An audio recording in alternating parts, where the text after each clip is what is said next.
Starting off at our number 10 spot, we have Isabella of France. Back in 1313, Isabella, the daughter of King Philip IV of France, made a gift for a group of noblewomen that her brothers were marrying. She gifted the three women these embroidered purses, and as it turns out, these gifts would soon lead to their demise. Basically, the following year after giving these gifts, Isabella spotted two of these purses in the possession of a pair of knights. You can probably already see where this is going, but of course Isabella was suspicious of this now, so she passed on the information to her father. From here, he had people watch the wives of his sons as a sort of investigation. Soon, two of the wives were found guilty of adultery with the knights, and it was discovered that an old guard tower acted as their secret meeting place. The women were placed into prison for the rest of their lives, and the men met gruesome fates that ensured they paid for their disloyalty. This had lasting repercussions, however, because with their wives in prison, the king's sons now didn't produce any male heirs before they passed away, and thus the 100 Years' War was born when the son of Isabella, Edward III of England, attempted to claim the French throne. In our number 9 spot today, we have the Prince of Brunei. Brunei's prince, Geoffrey Bolkiah, is the brother to the Sultan, and a few years ago he found himself in quite the scandal. Basically, in 1997, Shannon Marketic accused the prince and the Sultan of flying her and many others to Brunei under false pretenses. In this scandal, everyone escaped any kind of charges due to diplomatic immunity. Then we moved to 2000, where the Sultan himself sued his brother for apparently embezzling $14.8 million from the Brunei Investment Agency, which is in charge of things like their oil revenues. While he denies the charges, he agreed to hand over a number of his personal belongings to the government in exchange for avoiding criminal prosecution and being allowed to stay at his residence. This was quite messy for the outwardly luxurious prince, but since then it doesn't seem as though any major scandals have come to light, and the Sultan remains one of the last absolute monarchs in the world. In our number 8 spot today, we have Ferdinand I. The King of Naples from 1458 to 1494, Ferdinand was looked on quite fairly as a leader, but he was also known for being quite a ruthless leader in a lot of aspects as well. He was 35 years old when he came into power, and in 1485 he was faced with a revolt among the nobility. Ferdinand quickly put a stop to this, but promised the nobility a general amnesty before later turning against them and executing a number of them. For the most significant offenders against Ferdinand, however, he had quite a specific treatment for them. After their slaying, the king would have these enemies embalmed, dressed, and then posed in his quote black museum. This seems like a weird hobby you probably would want to keep hidden, but not Ferdinand. He loved it and was so proud of it. He would even take his guests on a tour of the place if he suspected that they may be treacherous. In our number 7 spot today, we have Louis XIV. During the reign of Louis XIV, poison was one of those things you just really had to worry about. It was on the rise as an easy and sneaky way to take people out and change the course of inheritance and influence. Because of the worries surrounding possible poisonings and stories of people close to the king doing some shady stuff, investigations began. It was soon found out that the king's chief mistress, the Marquise de Montespan, was said to be quite the client of Catherine Monvoisin. Catherine was a Parisian salesperson who sold powders and potions that were meant to catch the attention of the king. You know, love potion stuff. But among these love potion stories were also stories of horrifying rituals and rites of practice in order to get these alleged powers. These stories, of course, terrified the king, and this led to him ordering for Catherine to be burned at the stake, and not only this, but hundreds of others were implicated as well. Some passed from the conditions they were being held under, others were executed, and some saw punishments that spared their lives, but their reputations were forever tarnished. For the chief mistress, however,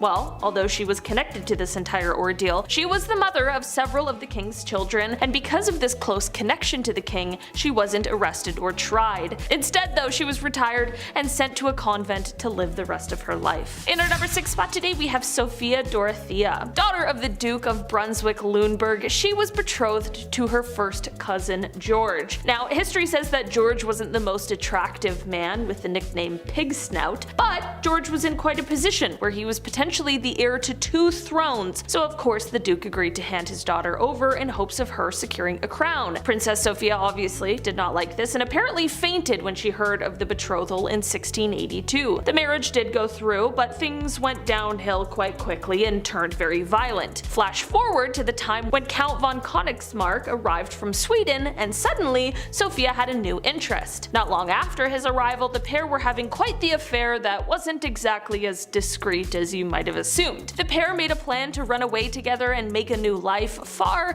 far away from Pig Snout. Unfortunately, however, the night before the pair were supposed to run off, the Count just disappeared. There are plenty of theories of what might have happened to the Count, including a jealous former lover and of course George. In the end, the rumors were swirling and George was super mad about it, so he divorced Sophia, took the kids and sent her to be imprisoned in a small castle on the lake. In the end, George went on to become King George I of England and he left Sophia behind. A lesson in theft, the strawberry tiara. Why theft? Because a lot of these stolen jewels are the cursed ones, and it's not clear where the curse of the Hesse-Darmstadt comes from, but the court jeweler points to the strawberry tiara as the culprit. The tiara was designed by Prince Albert, husband of Britain's Queen Victoria, for their daughter Princess Alice to wear on her wedding day. But before he could see her walk down the aisle in it, Albert died of typhoid fever at 42. Alice wore the tiara at her wedding and brought it to Hesse, where exactly 17 years later to the day of her father dying of the disease, Alice died of typhoid, but not before watching one of her daughters suffer and die of it as well. Alice, like Victoria, carried the gene for hemophilia, and through her daughters,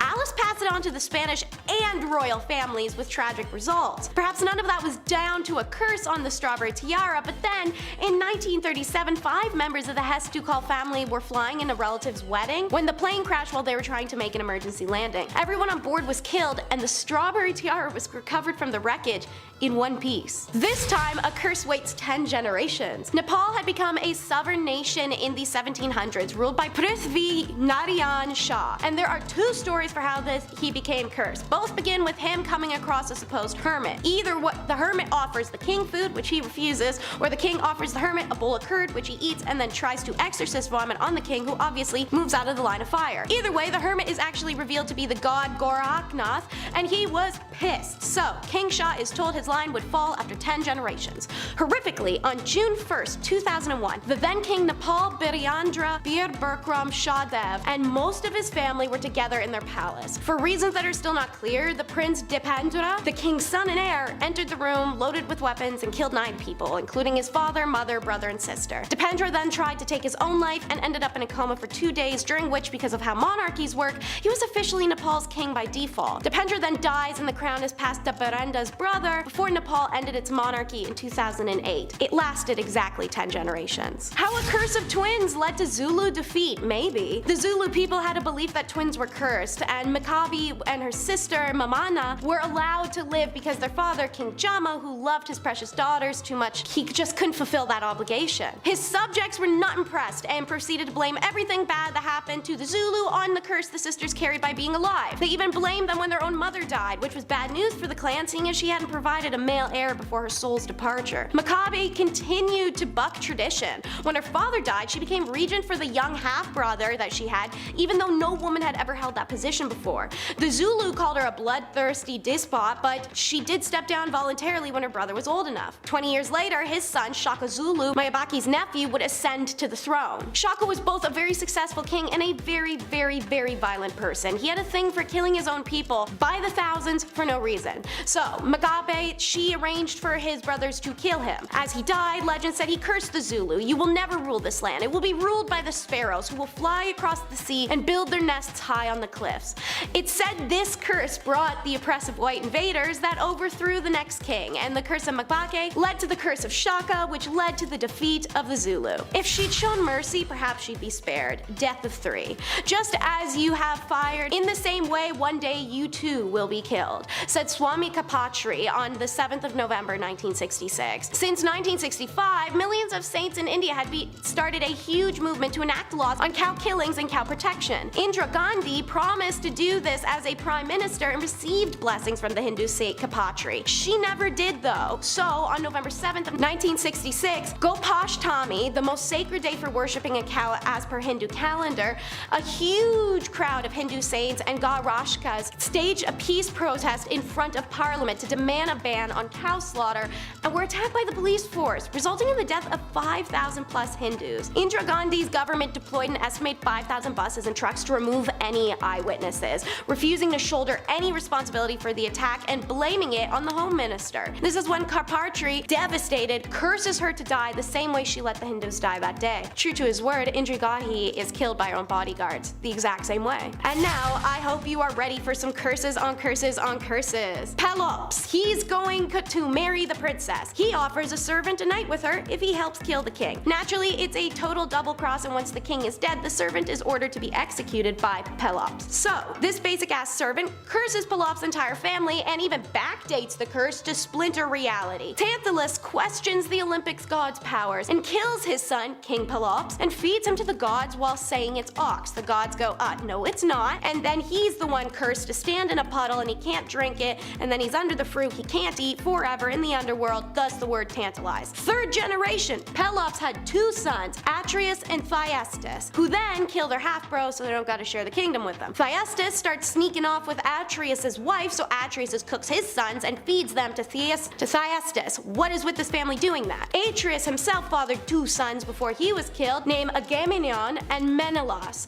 They married Clytemnestra and Helen, who gets kidnapped and causes the Troy War. On the way there, Agames talks crap about Athena, who stops the wind and strands them at sea. Only answer, Agames has to sacrifice his daughter. He does so to the horror of his wife, and the wind returns and takes them to Troy where they win the war. Oracle concubine Cassandra, cursed by Apollo for not wanting to bang him, foretells his wife Clyde will smoke Agam for this, which she 100% does. Then Cassandra dies too, as foretold. Agam's son, Orestes, comes home to his sister Electra, now the 6th generation of the curse. Persuaded to avenge their father, he commits the horrible Greek crime of matricide and is so shunned by everyone he starts being tormented by fury demons. Within the day of her mother's death, she learns her betrothed took his life, so Electra does the same. Orestes is now completely alone, praying to Apollo. The god suggests, hey, take it to Athena for intervention. They put on the first trial in history in Athens. The jury voted. 5 voted guilty, 5 voted innocent. Athena broke the tie in Orestes' favor, and with that result, it seems the curse is now done. Orestes returns home to his kingdom to take his father's throne. However, he never marries and has no living family, so the curse of the House of Atreus ended with him, even if Athena hadn't sided with him. Kicking off this list in 10th place, we have the American Bonano crime family. As one of the 5 families that dominate organized crime in the New York region, their history is longer than I am, so I promise I'll do my very best to keep this concise. Bonano family was seen as the most brutal of the 5 families during the 20th century, so they're definitely a group to steer clear of. The origins of this crime family can be traced back to the town of Castellammare del Golfo, located in the province of Trapani, Sicily. Their boss Giuseppe Pepe Bonano and his older brother and advisor Stefano. I'm not Italian, but I'm trying my best. The clan's strongest ally was the leader of the Magadino clan, Stefano Magadino, the brother of Joseph's maternal grandmother. During the 1900s, the two clans feuded with Felice Buccellato, the boss of the Buccellato clan. In 1902, Stefano arrived in New York and became a powerful member of the Castellammarese clan. After the deaths of Stefano and Giuseppe, their younger brother, Salvatore, took revenge by killing members of the Buccellatos. In 1903, Salvatore married Catherine Bonventre, and on January 18th of 1905, she gave birth to Joseph Bonano, the future kingpin of this family. Now, 3 years later, Salvatore moved his family to New York City and began establishing dominance and control in the Castellammarese community of Williamsburg, Brooklyn. Now, while operating in Brooklyn, the leaders were able to secure the criminal organization's future. As of 2017, the family has 110 established members and over 500 associates. They've been responsible for numerous assassinations and accidental deaths over the years, to the point where I spent half an hour today trying to count them and I kept getting lost, and that was with a Red Bull in my system. I'll highlight one thing though: leadership in this mob family mostly changes through the death of a previous leader, and I counted around 20 or so bosses over the years. Power ain't always a great thing. In 9th place we have the House of Borgia. Believed to be the first ever criminal family, they were an Italian Aragonese Spanish noble family who rose to prominence during the Italian Renaissance. During the reign of Pope Alexander VI, formerly known as Rodrigo Borgia, they were suspected of many crimes, including, but not limited to, adultery, incest, simony, theft, bribery, and killings, mostly from the liberal use of arsenic. Now, because of their grasping for power, they meet enemies of the Medici, the Sforza, and the Dominican friar Girolamo Savonarola, amongst others. I promise I'm trying here. The Borgia family stands out in history as being infamously steeped in sin and immorality, and I can see why. Now, going back to that mention of Alexander VI's reign, it is reported that the Borgia hosted orgies in the Vatican Palace. Banquet of Chestnuts being considered one of the most disreputable balls of this kind, with reports of 50 courtesans in attendance for the entertainment of the banquet guests. It is alleged that not only was the Pope present, but also two of his children, Lucrezia and Cesare, were. An orgy in the Vatican? I'm just gonna back up here. I'm begging for anyone with a time machine to loan me one so I can view that, because that boggled my mind. I grew up in the Roman Catholic Church. This is just bonkers. Also, yeah, this Pope had kids, something I had to read 5 times to understand. While he was a cardinal, Pope Alexander maintained a long-term illicit relationship with Venosa de Catani, with whom he had 4 children: Giovanni, Cesare, Lucrezia, and Giuffre. Now, Rodrigo also had children by other women, including one daughter with his mistress, Giulia Farnese. Now, speaking of those offspring, Cesare went on to kill Giovanni in hopes of gaining more power within the family, and was successful on that front. Lucrezia was a notorious poisoner, and she became famous for her skill at political intrigue, also the mysterious deaths and disappearances of her husbands. Okay, look, I've got a soft spot for Black Widow killers, okay?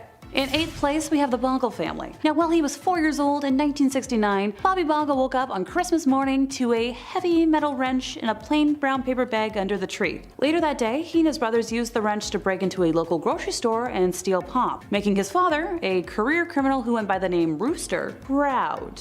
Now, the Bongo family crime spree spanned over 4 generations and crossed multiple states, from Texas to Oregon, beginning in the early 1920s with ancestors who were moonshiners and carnival workers, and involved hundreds of felonies covering just about every genre of lawlessness, from death and sodomy to burglary and insurance fraud. They stole everything, from chickens and cows to lumber and metal, and once broke into a government-run fish hatchery just to gorge themselves on salmon. When the children were barely in middle school, they were already stealing really big trucks. Now, unlike other vicious families on this list, being part of a close, loving, and supportive family is what made them what they are. Granted, nobody in this family was especially bright. They killed people and then would make calls to their mom from the victim's home phone. They once melted a stolen safe with a torch and then tried to spend the burnt money. I feel like y'all get the gist of it. But yeah, that's a heck of a family legacy. In 7th place, we have the beginning of the Mongol Empire. Now, Genghis Khan rose from obscurity in a small corner of the Mongolian steppe to form the largest land empire in history. For the Mongols, the family was the central pillar of society. Now, Genghis's sons and then grandsons extended the empire to reach from the western shores of the Black Sea to the Pacific. The Mongols, often outnumbered, conquered through their mastery of tactics and psychological warfare. If a city or an entire people surrendered, they would treat them well and allow them to enjoy the fruits of a secure world. If the people resisted the Mongol advance, they and their cities would feel the full fury of the enraged invaders. Despite all the violence that took place as they extended their rule, once the Mongols were in power, their lands were, safe and well controlled. In many cases, this apparently represented a distinct improvement from previous conditions. Subjects had considerable personal liberty, such as the freedom to follow their own religion, but at what cost? Some experts calculate that 11% of the world's population died because of the Mongol expansion. In 6th place, we have the Genovese crime family. Yep, another one of the New York 5 families. Also referred to as the West Side, they were founded by Charles Lucky Luciano in 1931 until being renamed after boss Vito Genovese in 1957. Originally in control of the waterfront on the west side of Manhattan, as well as the docks and the Fulton Fish Market on the East River waterfront, the family was run for years by Vincent the Chin Gigante, who feigned insanity by shuffling unshaven through New York's Greenwich Village wearing a tattered bathrobe and muttering to himself incoherently to avoid prosecution. Hey, if it works, it works. The Genovese family is the oldest and largest of the 5 families. Finding new ways to make money in the 21st century, the family took advantage of lax due diligence by banks during the housing bubble with a wave of mortgage frauds. They appear to be the most organized and powerful family in the US, with sources believing that Liborio Barney Bellomo is the current boss of the organization. Unique in today's mafia,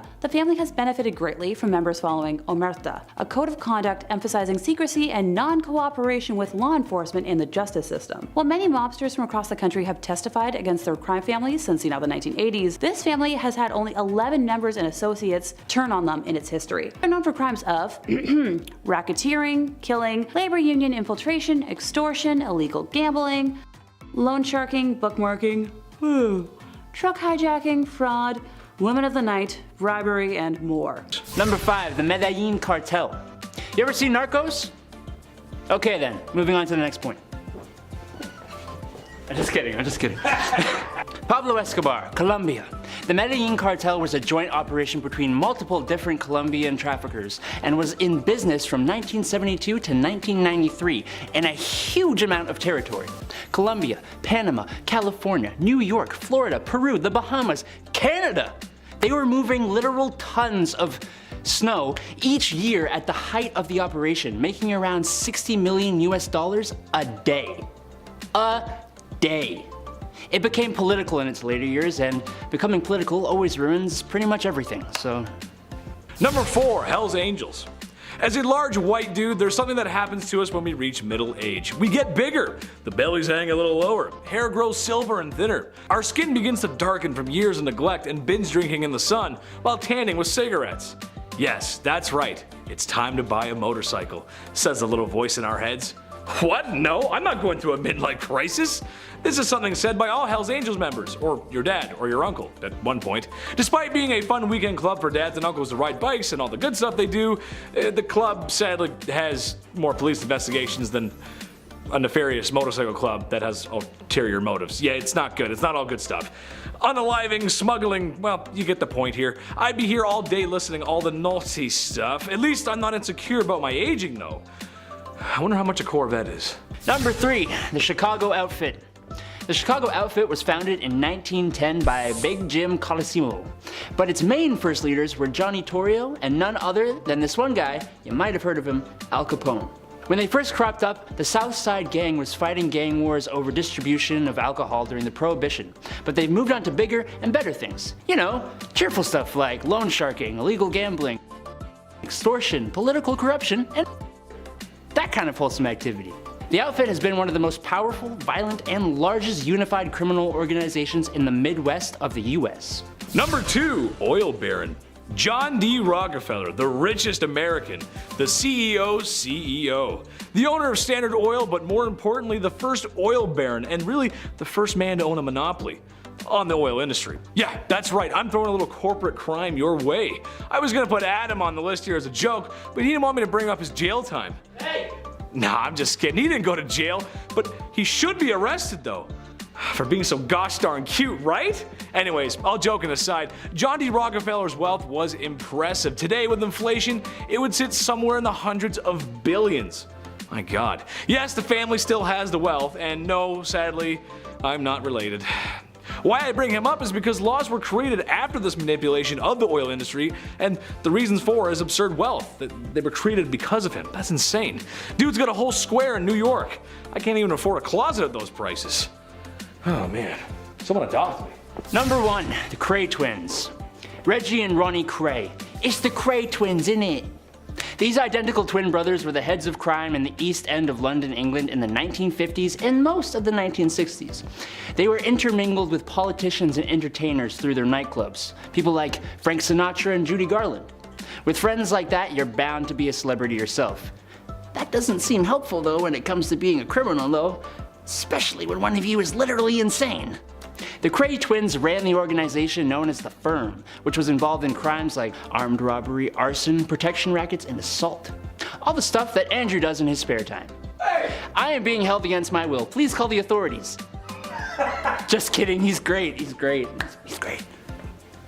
Starting off this list in our number 10 spot, we have the Morgan family. The Morgan Dynasty refers to a wealthy and influential American family that made its fortune in the banking industry. The family's patriarch, Junius Spencer Morgan, was born in 1813 and began his career as a banker in Boston. He later moved to London where he worked for the banking firm George Peabody & Co. and established his own firm, J.S. Morgan & Co. Junius Spencer Morgan's son, John Pierpont Morgan, also known as J.P. Morgan, became one of the most powerful financiers of all time. It is said that during the bank crisis in 1893, J.P. Morgan borrowed 100 tons of gold to the US authorities, which is how he and his family would later go on to control the gold in the USA. He expanded the family's banking empire and played a major role in financing many of the largest industrial and infrastructure projects of the late 19th and early 20th centuries, including the creation of US Steel, General Electric, and International Harvester. There are some some pretty dark beliefs that some have about this family that ties to their involvement in both world wars, as well as the fact that members of the family played significant roles in the founding of the Federal Reserve System and the International Monetary Fund. The family's wealth and influence has allowed them to maintain close ties to the political and the social elite. Today, the Morgans still own the biggest family reserve of gold, and rumor has it that it is connected by a tunnel with the New York branch of the US Central Bank.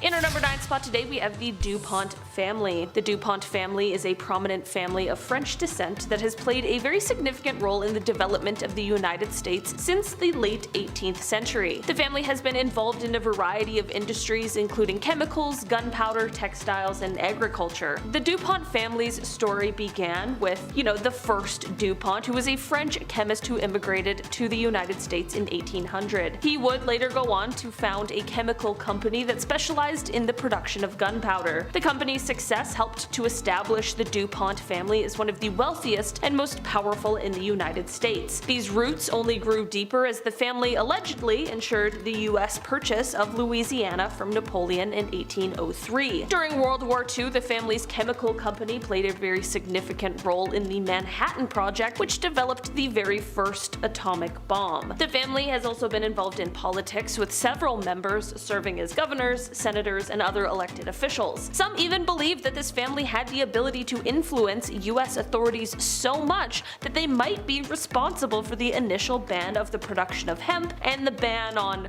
the devil's lettuce in order to protect the production of nylon, which was one of the most important products for the DuPont company. Today, the company is one of the biggest producers of GMO seeds, and they also have founded the Doomsday Treasury, where samples of all plants are held and preserved in the case of an apocalypse. In our number 8 spot today, we have the Rothschild family. The Rothschild dynasty is a very wealthy and influential family that gained prominence in the late 18th and early 19th centuries through their banking and financial activities. The family originated in Frankfurt, Germany, and its founder, Mayer Amschel Rothschild, began his banking career in the 1760s. Apparently, he sent 5 of his sons to financial centers so that the family could be involved in all of the most important places for world finances. The Rothschilds quickly became one of the most powerful banking families in Europe, with branches in major cities such as Paris, Vienna, and London. They financed governments, monarchs, and other wealthy individuals, and played a very significant role in the economic and political affairs of many European countries. One of the most notable achievements of the family was their role in financing the British war effort against Napoleon Bonaparte in the early 19th century. The family used their vast network of agents and couriers to get information about the outcome of battles before anyone else, which allowed them to make informed decisions about investments. The Rothschilds also played a key role in the development of the modern banking system, including the establishment of the Bank of England and the introduction of the concept of a central bank. Today, the family remains one of the wealthiest and most influential in the world, with a net worth estimated at several billions of dollars, with some estimating that they manage trillions of dollars worth of money. Some even claim that the Rothschild family controls the world through the US Central Bank Federal Reserve. In our number 7 spot today, we have the Windsor family. The Windsor family is, of course, the current reigning royal family of the United Kingdom. The dynasty was established in 1970 when King George V changed the family name from Saxe-Coburg and Gotha to Windsor. The House of Saxe-Coburg and Gotha, which itself was a branch of the House of Wettin, was a prominent German dynasty. Queen Victoria married her first cousin, Prince Albert of Saxe-Coburg and Gotha, and their descendants went on to become the rulers of several European countries. Many of us are, of course, privy to the many royal scandals there have been over the years for the Windsors, whether that has to do with the current king and his late wife, the very unsettling Prince Andrew, or some of the ongoing situations with Harry and Meghan. The former monarch, Her Royal Highness Queen Elizabeth II, ascended the throne in 1952 following the death of her father, King George VI. She was the longest reigning monarch in British history and oversaw very significant changes to the role and responsibilities of the British monarchy during her reign. Of course, as a monarch, this family retains quite a bit of power, a whole pile of wealth, and they are still heavily influential. In our number 6 spot today, we have the Walton family. The Walton family is one of the wealthiest families in the world and is best known for founding and owning the retail giant Walmart. This family is headed by siblings Jim, Alice, and Rob Walton, who inherited their fortune from their father, Sam Walton, who initially founded Walmart in 1962. Sam Walton began his career career in retail with a single store in Arkansas, and over the years he and his family grew Walmart into the largest retailer in the entire world, with thousands of stores in the United States and all around the world. Today, Walmart is a Fortune 500 company and one of the largest employers in the world, with over 2 million employees. The Walton family's net worth is estimated to be around $230 billion, making them one of the wealthiest families in the world. In addition to their stake in Walmart, the family also has investments in other businesses and ventures, and throughout the years it's been, the company receives both praise for their practices, but more often than not are met with criticism for much of the questionable and shady dealings. Modern day monarchy wouldn't be complete without a tax fraud family. 2014, the dubbed philandering playboy king Juan Carlos of Spain, found his popularity plummeting. His initial ascension to throne in 1975 had been wondrous, but now following reports of his messy affair and exuberantly lavish lifestyle in the midst of Spain's economic collapse, he abdicated the throne in favor of his son Felipe. His daughter Infanta Cristina stirs the pot, charged with tax fraud in 2014. Although she was acquitted in 2017, she was stripped of her title and left Spain for Switzerland. But it was her husband's turn, I guess, because the former handball champion was convicted on charges of embezzlement, fraud, and tax evasion and sent to prison in 2018. Since then, Spanish prosecutors launched 3 separate investigations into the former king over allegations including corruption, money laundering, credit card fraud, and kickbacks, though all were dismissed earlier this year due to insufficient evidence, the statute of limitations, and of course the monarch's constitutional immunity. In a recent case, Seguin Wistin has sued him for using Spain's spy agency to threaten her, and in 2020 he was stripped of his Spanish stipend and went into self-exiled in the UAE. First, the great-grandmother, an imprisoned princess. Starting in 1682, Princess Sophia Dorothea of Saly married the basic B-word George of Hanover. She didn't like him, his stupid court, or the mistress that dominated his life, so in 91 she starts her own affair with Philip Christoph von, hard last name, it sounds super Scandinavian. They're naturally very stupid, and their love letters get intercepted by Clara, Countess von Platen, who was Sophia's literal mistress-in-law, and Clara tells the whole royal family, who act like a mob and hire 4 dudes to kill Philip right outside of Sophia's apartment, in her line of sight. Then they took Sophia's kids away and told them to forget her existence. They imprison her at Alden House in Germany, and to save face, Sophia Dorothea is titled a duchess, allowing her to administrate over a small village, receiving dignitaries and other religious figures in her gilded cage, although she was only allowed to walk or ride on short bits of the road. It's said that the notorious hateful relationship between George I and his son George II was the cause of the disrespect towards his mother Sophia. She had died at Alden House in 1726, largely forgotten, and her legend would only resurface a few decades later due to a scandal that swirled around her great-granddaughter, Cataline Matilda of Great Britain, the sister of King George III. Now, the great-granddaughter, Queen of Tears. In 1766, at the age of 15, the daring and eccentric Catalina Matilda is married to cousin King Christian of Denmark, who suffered from being a massive insipid turd who grew up with untamed anger management and insecurities that made him into a deranged bully as an adult. Christian treated Caroline exactly how you would imagine from that description. He even delayed consummating their union for years, which is wildly unheard of. She traveled alone, no maids or family or rich folk stuff, to Denmark from England, and no one even told her he was a nutcase who would hate her. Yeah, no, by 1770 she was having her own affair with Johan Friedland Struensee, and the two lovers soon scandalized Europe by essentially taking over Denmark, issuing reforms and infuriating the nobility. Caroline Matilda was riding high, striding through the court in men's clothing, subverting the patriarchal codes of the day. In 772, Denmark's Queen Juliana Maria orchestrated a palace coup, and the increasingly tyrannical Johan is executed in April. Cataline Matilda is banished and disgraced. Her unacceptable conduct convinces her brother George that he could not welcome back this criminal sister into the English royal family. Ripped away from her children, she is sent to Celle Castle in Hanover, and like her great-grandmother, put under a sort of Gentile house arrest. Unlike her great-grandmother, she is allowed to walk through town, earning praise from commoners for her kindness and charity, because it doesn't count as a crime if he did it to himself. Most of the information we have about Crown Prince Sado, born in 1735, comes from the wife's autobiography, Queen Hayejeon, written in 1805. She recalled what happened as his disease progressed. Prince Sado's mental health further deteriorated by 1757, following the death of the queen and his adopted grandmother. To release his emotions and frustration, Sado began to beat the court eunuchs and staff. When that wasn't enough, he began to kill. Here's what his wife's account was of that. The first person he killed was Kim Hachia, the eunuch who happened to be on duty that day. The prince came in with the severed head and displayed it to the ladies in waiting. The bloody head, the first I ever saw, was simply a horrifying sight. As if he had to kill to release his rage, the prince harmed many ladies in waiting. I suffered so for this. His illness seeped deeper and deeper. Now that he was killing people, our quarters became a house of horrors, in which no one could be certain that they would not fall victim next.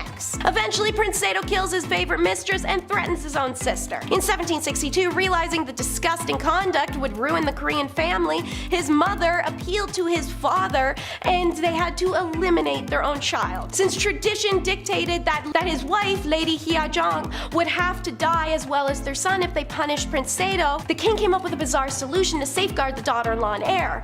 On a sweltering day in July, the king forced Sado to step into a rice chest that would then be locked. So that way, technically, the disgraced prince had caused his own death. He died 8 days later. And I can't even give you a funny title for this one because it's just a lot. This is the crop top king. King Maha of Thailand, crowned in 2019, is a philandering train wreck hot mess. When his third wife dumped him, he tossed her parents in prison for 2.5 years for royal defamation. His earlier 2 marriages were equally rocky. He allegedly fathered 5 children with a mistress during his first marriage to his cousin, and then married said mistress. Later he dumped her and made her flee the country. When he was crowned prince, taking a page from Caligula, he appointed his pet poodle Fufu to the royal air chief marshal, then held 4 days of Buddhist funeral rites when the poodle died in 2015. He even took the pooch to a 2007 reception hosted by His Honor the US Ambassador Ralph Skip Boyce. Then there is the 70-year-old king's fondness for wearing crop tops and temporary tats. Check out this sick pic at an airport in Munich, strutting his stuff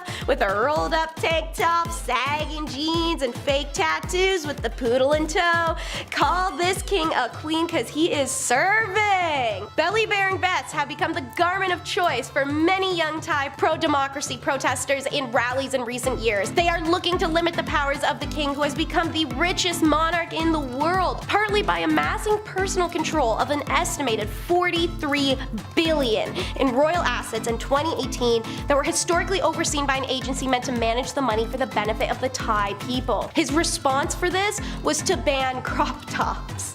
In July 2019, 2 months after the king married his 4th wife, his longtime mistress Siniat was made a royal consort in hopes of getting her to shut up and accept that he'd never marry her and make her queen. 2 months later, because this didn't work, he strips her of her titles, tosses her in jail until she can learn to behave, and after 10 months, she's released back to his custody for about 2,000 explicit images of them to get leaked to the entirety of the Thai community in a cyber attack, and everyone sees these guys. They're explicit. Obviously, I could keep talking about this guy and his gross scandals forever. There's no shortage of them, but instead, we'll stare at these airport photos again because man, what the hell am I seeing here?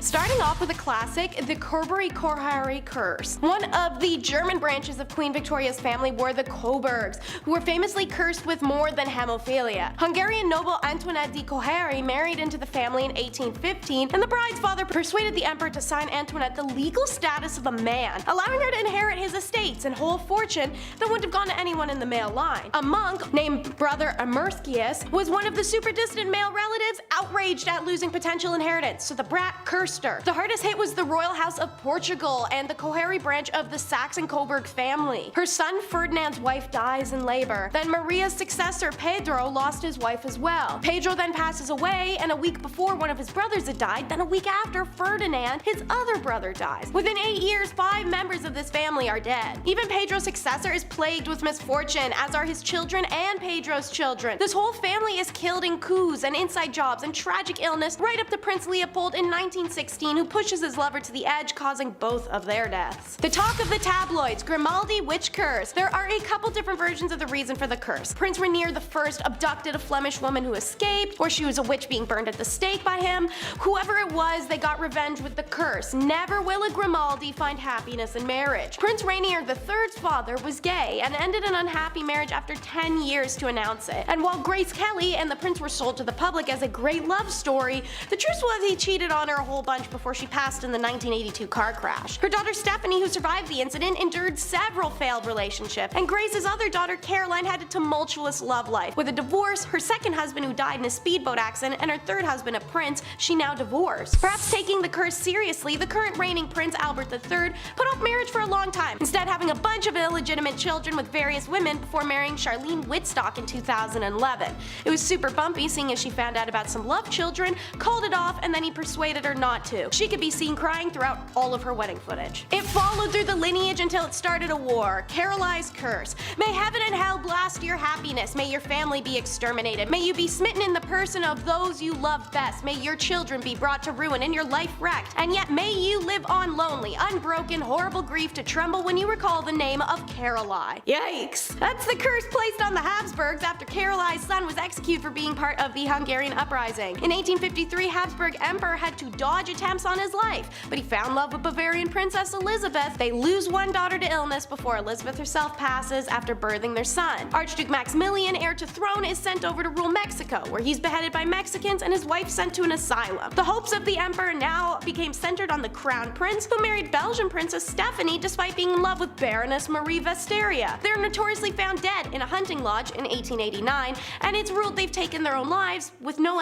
investigation ever done. The case is still known in Austria as the Mayerling mystery. I could keep going through generations of this curse, but I'll say it hits its crescendo with the killing of Archduke Franz Ferdinand, and we all know what happens and what started that. Next up, the prophecy as promised. Amenhotep placed a curse on the Raja Wadiyar of the Mysore kingdom in the early 15th century when he came to take her husband's throne.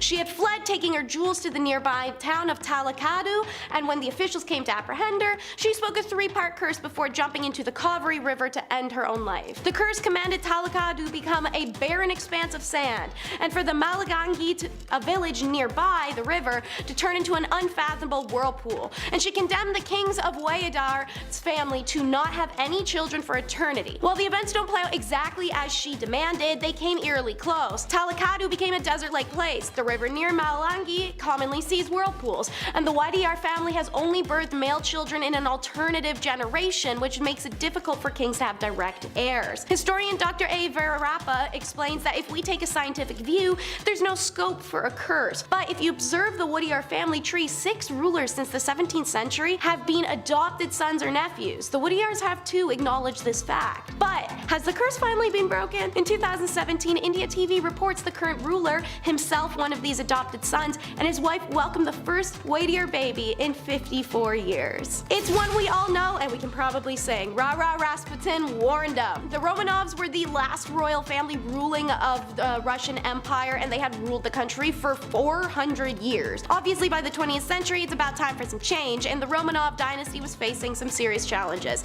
I mean, we got World War I raging, famine and war-stoked aggression groups, and the Romanovs' only son, Alexei, was the sole heir and had hemophilia, which was a huge issue then. But Rasputin was able to keep the boy from dying on 5 separate occasions. Needless to say, from the perspective of the Romanovs, Rasputin was the only thing keeping the dynasty and empire alive single-handedly. Rasputin, however, issued a prophecy early in his life, before he even met the Romanovs. A vision that if someone killed him, their entire family would die with him at the hands of the Russian people. He made sure to be a broken record about this too. Well, his warning failed to discourage Felix Yusupov, who poisoned, jabbed, pew-pewed, and strangled, then drowned Raspi. And Felix was the cousin of the Tsar Nicholas of Romanov dynasty. Just like that, Rasputin's death was the end of the Romanovs, as just a few months later, the Russian Revolution swept the monarchy out of power, executing all of them and making Rasputin's prophecy come true. A family gang of 4 so ferocious they have a catchy nickname to prove it: the Benders. The Benders settled in isolated Labette County, Kansas in the early 1870s following the New Spiritualism movement. This is because Kate, in her early 20s, was renowned for performing seances that showed off her psychic abilities at the store inn that the family ran. But this wasn't as picturesque as it seems. Historians are very confident that the Benders, living as a husband, wife, young adult son, young adult daughter dynamic, actually weren't even related, and none of them were even named Bender. Well, it'd be no biggie if it wasn't for the fact so many people who happened to pass through Labette County never made it to their final destinations, including a well-known local doctor, William York. After a community meeting about York, attended by both of the male Benders, it resulted in a search party formation, and it was soon noted that the Bender homestead appeared recently abandoned, and full of evidence. Near the table where the guests were served was a trap door, and the foul-smelling hole beneath the door was just full of blood and gross stuff. The ground in an orchard nearby the house has been carefully plowed, but one small section was noticeably indented. The ground was dug up and revealed the decomposed body of Mr. York. 8 more bodies are found, skulls crushed, throats cut. Guests at the inn were urged to sit at the place of honor, which was a curtain dividing the house's rooms. While dining, the guest of honor would be hit in the head with a hammer from behind the curtain, his throat cut, and then his body dropped in the trap door to the cellar Sweeney Todd style. Their motive, robbery, or the thrill of it, nobody actually knows, because despite a reward and several unsubstantial claims of their capture at the hands of various posses, the Benders appear to have gotten away with it, and their grim story continues to intrigue. One of the few mafiastos to be executed is Louis Lepke Butchialter. Nicknamed Lepkele, Little Louis in Yiddish, then shortened to Lepke, this crime boss was a quiet man for years, managed to avoid public spotlight. In conversations with criminal associates, Lepke preferred listening over talking. He was an overall nice man, appreciated by the community for how he aided his neighbors. He generously compensated his crew members and took them to hockey games, boxing matches, and even winter cruises. He married a widower named Betty and adopted Betty's child from the previous marriage. In the early 1930s, Lepke created an effective process of performing contract killings for the Cosa Nostra mobsters. It had no name, but the press 10 years later called it Murder Inc. The Cosa Nostra mobsters wanted to insulate themselves from any connection to these killings. So, Lepke's partner would relay the contract request from the Costra to Lepke, who would assign it to a street member who had no connections with any major crime family. If they were caught, they could not implicate the Costra members in the crime. They were soon completing jobs all over the country for their mobster bosses, grossing over $1 million in profit per year. Ultimately, Lepke is cornered and forced to surrender after 3 years of hiding when the killing of Joseph Rosen, an informant, goes awry. He's tried for the killing of Rosen alongside 3 other murders, and Lepke is found guilty and sentenced to death. He exhausts his 4 appeals, but is executed by electric chair in 1944. You never know your neighbors, especially if they were Inessa, Roman, and their daughters. Inessa, a kindergarten teacher, and Roman, a successful dentist. Together, Inessa's daughters from her first marriage, 25-year-old Victoria, and just shy of legal daughter Anastasia, are responsible for the violent deaths of at least 30 people across southern Russia. Inessa and her family were highly organized, using information from Roman's sister and brother-in-law who had police connections to organize their crimes around police activity. This is because Inessa liked to go after police officers, as one had left her for another woman in the past. And her current husband didn't feel like she was living in the past either? Okay, alright. Their victims weren't exclusively police officers, however. The family MO was breaking and entering the houses of sleeping families while they road tripped under the guise of going on monthly camping trips. One victim was a police officer named Ivan, who was killed when he attempted to stop members of the gang from fleeing the scene of the crime. Roman was eventually killed in a bloody standoff with police, and Inessa was arrested. A search of the family home uncovered a slew of weaponry, a complete arsenal. Inessa, Anastasia, and Victoria all confessed to their crimes, the 6-year reign ending. Vladimir Markin, the chief of Russia's equivalent to the FBI, said, "I'm sure that when they were together, one could hardly imagine that they could even plan a crime." It sounds so much more innocent than it is. The Bean Clan. Picturesque Scotland, a land of mystery and rolling dewy fields, glens, and hills that 100% have eyes. That's right, we're talking about the freaks who inspired the nauseating horror movie that we're never gonna forget anytime soon. Back in the 16th century, Alexander Bean and his partner, Black Agnes Douglas, set up home in a hidden sea cave and started popping out babies. Why? I don't know. Why a cave? Again, I don't know. Maybe they just wanted the saltiest and driest sinuses and intercourse ever. Well, the weirdos never left that cave, and they never let any of the kids leave it either. By keeping it in the family, the clan eventually grew to about 45 members, all starting from just the 2. Jobs were hard to come by when you're not part of society and potentially terrifying looking from inbreeding, so why not just murk and eat travelers whenever you're feeling peckish or want a new shirt? That's exactly what they did, operating only at night and retiring to their cave by day where they could enjoy a roasted meal of unfortunate victims and rest like weird hick vampires. Locals had no idea what was going on because they weren't being picked away at like croutons from the veggie tray, and the Bean Clan survived doing this for 25 years, munching down on what's estimated to be about 1,000 people. Naturally, it eventually gets found out by the locals and they decide to do an old-fashioned mob style on this one. They descend on the cave and cut the off the men, followed by their hands and feet, leaving them to bleed to death. Everyone else was burnt alive. I'm sure if they could have, these weirdos would have attended their own massacre just to snack on their own cooking remains. And now the most dysfunctional family in history, the Ptolemies. The last dynasty of Greek Egypt. Their first 3 monarchs of the dynasty were capable, vigorous sorts that did things like build the great library at Alexandria on their weekends off. But from the 4th century forward, it was nightmarish. It's like they were on a game show where you tried to kill as many of your close relatives as you were able, preferably in as painful and public of a way as possible. This is complicated for two reasons. One, they kept the names in the family. Men were always named Ptolemy, and women 9 times out of 10 were called Cleopatra. Two, they kept their seed in the family too, following the Egyptian tradition, brother and sister wed and had children. This means it's not easy to explain who is killing whom. What follows offered is a kind of prose poem compiled of examples dedicated to the most bestial family in history. Alright, so Ptolemy V was the nicest of the later Ptolemies and thoughtfully had his mother's killers ripped apart by a mob. Ptolemy VI fought his own brother for the throne and then married his sister Cleopatra II. Ptolemy IV kills his mom, who had killed her husband for having a love affair with her mother. Ptolemy VIII was a great enemy of Ptolemy VI and the probable killer of Ptolemy VII. He also married Cleopatra II and then began an affair with Cleopatra's daughter, Cleopatra III. So Ptolemy VIII had Ptolemy VI dismembered and the pieces sent to the mother, Cleopatra II. I could keep going, like for hours. They burned, cooked, eviscerated, literally anything you can think of, they did to one another. All of this comes down to the bottom of the family tree, Cleopatra VII, the daughter of Ptolemy XII, the famous Caesar-loving, Mark Antony-loving Cleopatra who blew Egypt out of the water. I need a water break after that. Number 10, Bonnie and Clyde. It probably doesn't get any more infamous and more literal than a crime family when talking about Bonnie and Clyde. They were married, they were husband and wife, makes sense. Part of the gangster era in the 1930s America, Bonnie and Clyde were some of the worst crooks you could come across. Responsible for jailbreaks, bank robberies, unaliving police, and just looking nasty while doing it. A real sweet couple. Their days of crime came to an end when police finally caught up with a young dangerous couple and welcomed them with a barrage of bullets. Bonnie and Clyde were not great actors, but after that they did a great Swiss cheese impression. Fought the law, and the law won.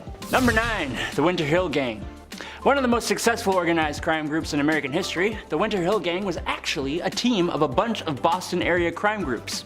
The Irish-American group ran around all over Goodwill Hunting Stopping Ground and were best known for fixing horse races.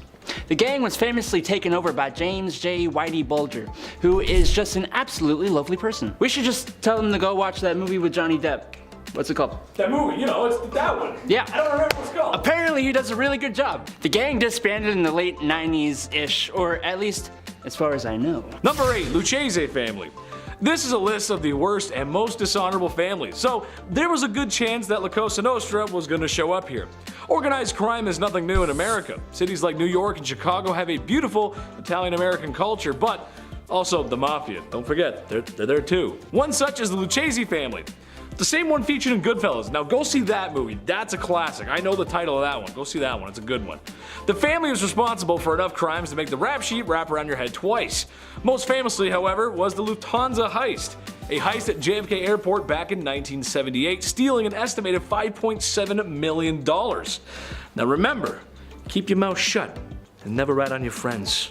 Number 7, Camorra. Everyone always talks about Italian-American families, but never forget about the motherland. 1, because they are still around to hurl meatballs at you, if you do, and 2, the meatballs they toss to you are the kind you ain't coming back from. The most successful of the Italian mob families, the Camorra has been around since back in the 19th century, just like awkward first dates. In modern times, they pull in around $4.9 billion per year from all kinds of illegal enterprises, from trafficking firearms to extortion.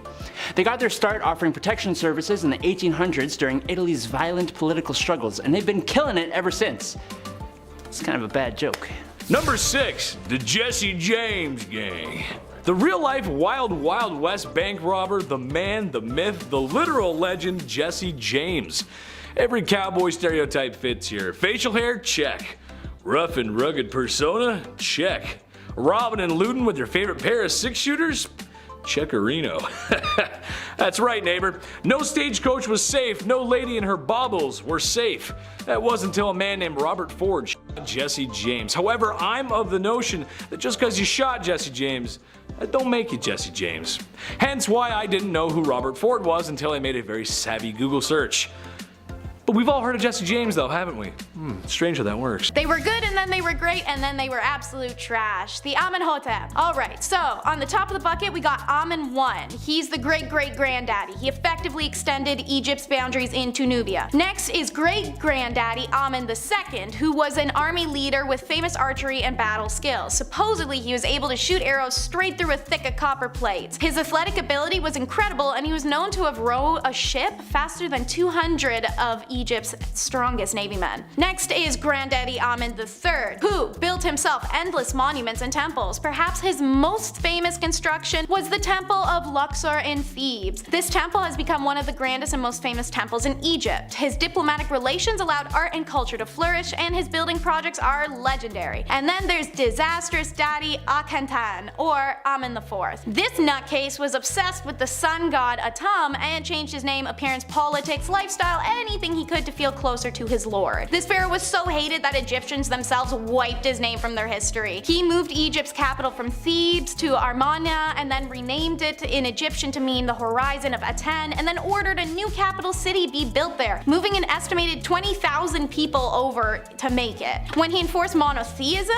Og failed to realize that the temples of Egypt were the nation's socio-economic cultural hubs. It was the god priests that oversaw all of their industries, so without them, those pillars of the communities were just gone. And stripping these temples of authority, he caused Egypt's biggest reception. And then we've got the bottom of the bucket, we have our boy Tukmahad, aka King Tut, who by his third year changed his name to Tukmahad and issued decree restoring temples, images, personnel, and privileges of the old gods to undo what his dad had done. He also began the protracted process of restoring the sacred shrines of Amun, which had been severely damaged during his father's rule. No proscription or persecution of Aten, though, Akhenaten's god, was undertaken, and royal vineyards and regiments of the army were still named after Aten. Tukmahad unexpectedly died in his 19th year. Whatever the case, he died without designating an heir. This is another four-part family tree. First, great-granddaddy Snerfu founds the 4th dynasty and marries the daughter of the last pharaoh of the 3rd empire, thus helped to solidify his possession as the pharaoh of the new dynasty, as well as secure Khufu's place in the line of succession. Meanwhile, his son, who becomes Granddaddy Khufu, pops out the Great Pyramid of Giza, one of the 7 wonders of the world. Apparently we were so impressed by this that we forgot to write anything else about him or why he did this, because we know very little about Khufu. We know he reigned 23 years between 2500 and 2566, and we know he married his sister.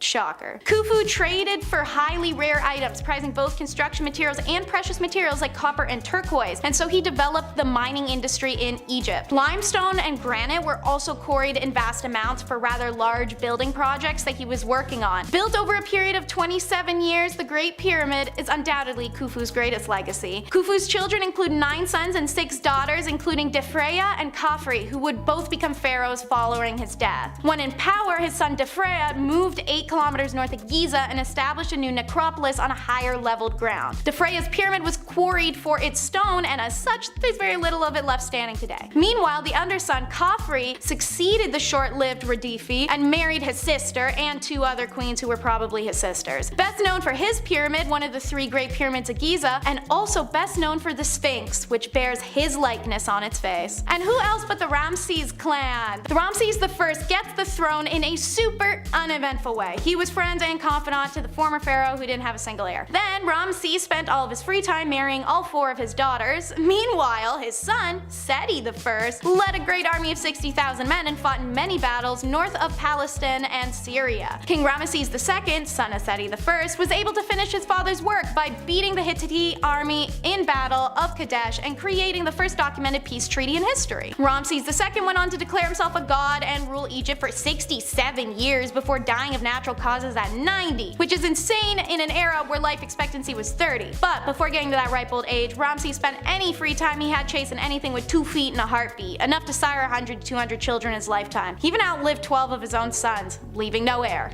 They're back again, the Ptolemes. People loved learning about about this batch of literal bastards in the recent top 10 powerful families in history you didn't want to mess with video. Apparently y'all like when I'm doing tongue twisters. For those who don't know why this family could be a tongue twister, an important note is that they always recycled the family names. Men always named Ptolemies and women always named Cleopatra or Berenice. They also happen to really take the old Egyptian ideology of royals only being with other royals a little too seriously. What's created is a massive family tree, one full of manipulation, contempt, scandal, and brash killings. While the Ptolemies started off strong, building the Library of Alexandria, compiled a star catalog and the earliest surviving table of trigonomic function, and establishing mathematically that an object is and its mirror image must make an equal angles to be a mirror. After the 4th, however, the family became like the Kardashians, talentless and messy. They took up everybody's time, but nobody stopped the free entertainment. So, like last time, let me limber up and I'll run us through some of the notorious BS. Ptolemy IV killed his mother, who had killed her husband, who was having a love affair with her mother, and then married his sister Ramesses III, who was then later killed after Ptolemy IV died. Ptolemy XII annoyed his children so much, particularly his daughter Berenice IV, that they rebelled against him and drove him from Egypt. Berenice IV ruled briefly. She probably had her sister killed. She certainly had her husband strangled, who wasn't a family member. She was beheaded on the orders of her father. Ptolemy XII. Ptolemy XIV was the younger brother of Cleopatra VII, that's the Mark Antony one, and possibly poisoned by that same sister. Ptolemy VII was then killed by his uncle, the next Ptolemy VIII, at a wedding feast, or he may have been killed by his own father, Ptolemy IV. Scholars disagree. It's so messy, my mouth's so dry. Let's go on to the next one. Our favorite bearded lady was part of this family. It's the Thutmose line. Granddaddy Somos I became king after Amenhotep died without an heir. Probably one of the previous monarch's generals, he came to the throne around age 40 and is thought to have ruled for a little over 10 years. Historians have generally described Somos II as a frail and ineffectual, just the sort of person that a purposely shrewish Hatshepsut could push around. Public monuments, however, depict a dutiful Hatshepsut standing appropriately next to her husband. Wife to Tut II, Hatshepsut failed in the more important duty of producing a son. So when Tut II died young in 1497, yet again, the throne went to a harem child. Duly named Thutmose III, this child was destined to become one of the great warrior kings of Egypt, but at the time of his father's death, he was too young to take the rule. As widow, Hat became regent leader until Thut came of age. Within a few years, however, she proclaimed herself pharaoh, a vile absurd. And the 7 years past that point, she'd taken up cross-dressing imagery. Once depicted as slim and graceful queen, is now full-blown, flail and crook-wielding king with the broad, bare chest of a man and the pharaoh false beard, but also still long flowing hair and feminine features. Upon Hat's death in 1458, her stepson, then likely in his early 20s, finally ascended to the throne. Thutmose III was a skilled warrior who brought Egypt's empire to the zenith of its power by conquering all of Syria and crossing the Euphrates. Spoils from his many wars made Thutmose III the richest man in the world. His military accomplishments are recorded on the numerous monuments he built himself. The Secret Love Child. Writer Mariel Daniels, then a 16-year-old working on a biography of the Belgian Queen Paola in 1999, casually discovered, the then reigning King Albert II fathered an illegitimate daughter during an affair that lasted 18 years. Casual stuff, you know. She was born Delphine Bowles in 1968, daughter of Baroness Sibylle Delcilius Longchamps, and from an early age, Delphine did know who her biological father was. Albert, who she nicknamed Papillon, was a constant presence in her childhood, even taking her on holiday. Though apparently an open secret in royal circles and the reason for marital troubles between the king and the queen, the story only became publicly known in 1999. Delphine had been speaking with Albert her whole life up to this point, who then reassured her that it would just blow over. But then in 2001 his tone changed. He told Delphine he wasn't her father and broke off their contact, leaving her in a state of shock. She eventually launched a legal action to secure recognition in 2012, but it dragged on for years as Albert continued to deny paternity. But when he stepped down from the Belgian throne in 2013, he lost legal immunity, so off the court they went. And it was only in 2020, after court-mandated DNA tests proved irrefutably that the former monarch was the father of artist Delphine Bowles, Albert was finally forced to acknowledge he'd fathered a child out of wedlock 51 years prior. And when it comes to siblings, you know what a big deal it is to say, I call dibs? William the Conqueror, the first Norman king of England, had 4 sons. One died before him, but William split his kingdom between his remaining. Robert, who was given Normandy, and William, who was given the whole dang throne of England. That left the youngest Henry, just called cold hard cash. William consoled Henry with the prediction that he would one day amount to much more than either of his siblings, who proceeded to make his life hell, stealing from him and locking him away routinely. Then in 1100, William, the older brother, dies in a hunting accident. Henry didn't even bring the body back. I'm not kidding, he got on his horse and he went around and galloped to secure the royal treasury in Winchester before rushing to London, where he was crowned on the 5th of August 1100. He was king before Robert, returning in triumph from the First Crusade, even knew the crown should have been his. Robert attempted to take England for himself, but Henry beat him back, and then after a few years took Normandy too. Robert was captured and Henry kept him in prison for the rest of his life. Henry ruled for 35 years in total and lost his only heir to the sinking of the White Ship, causing a royal succession civil war called the Anarchy.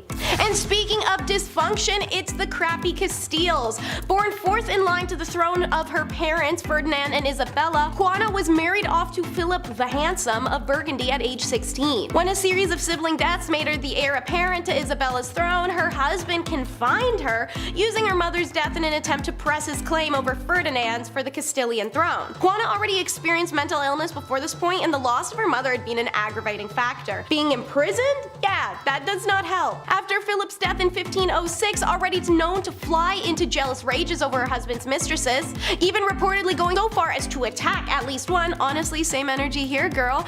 Juana refused to part with her deceased husband's remains for a disturbingly long time and was said to have opened her husband's casket to embrace and kiss him. Juana's confinement continued for another decade after her father's regency until he died. Unfortunately, Juana's husband Philip had spread rumors about her madness when he was still alive, and her behavior after his death didn't help, so her son Charles, who became the Holy Roman Emperor, eventually took over for Juana as regent and then monarch. From then on, it was him who kept her imprisoned and created a fictional world to keep her isolated. No one actually knows if she was crazy or just experienced depression and lived in an era where men undermined her intelligence and constantly threw distressing BS her way. Next up is two sets of dirty duos. The extreme punishment of a perceived disgraced royal woman stretches back at bare minimum to, dawn of time.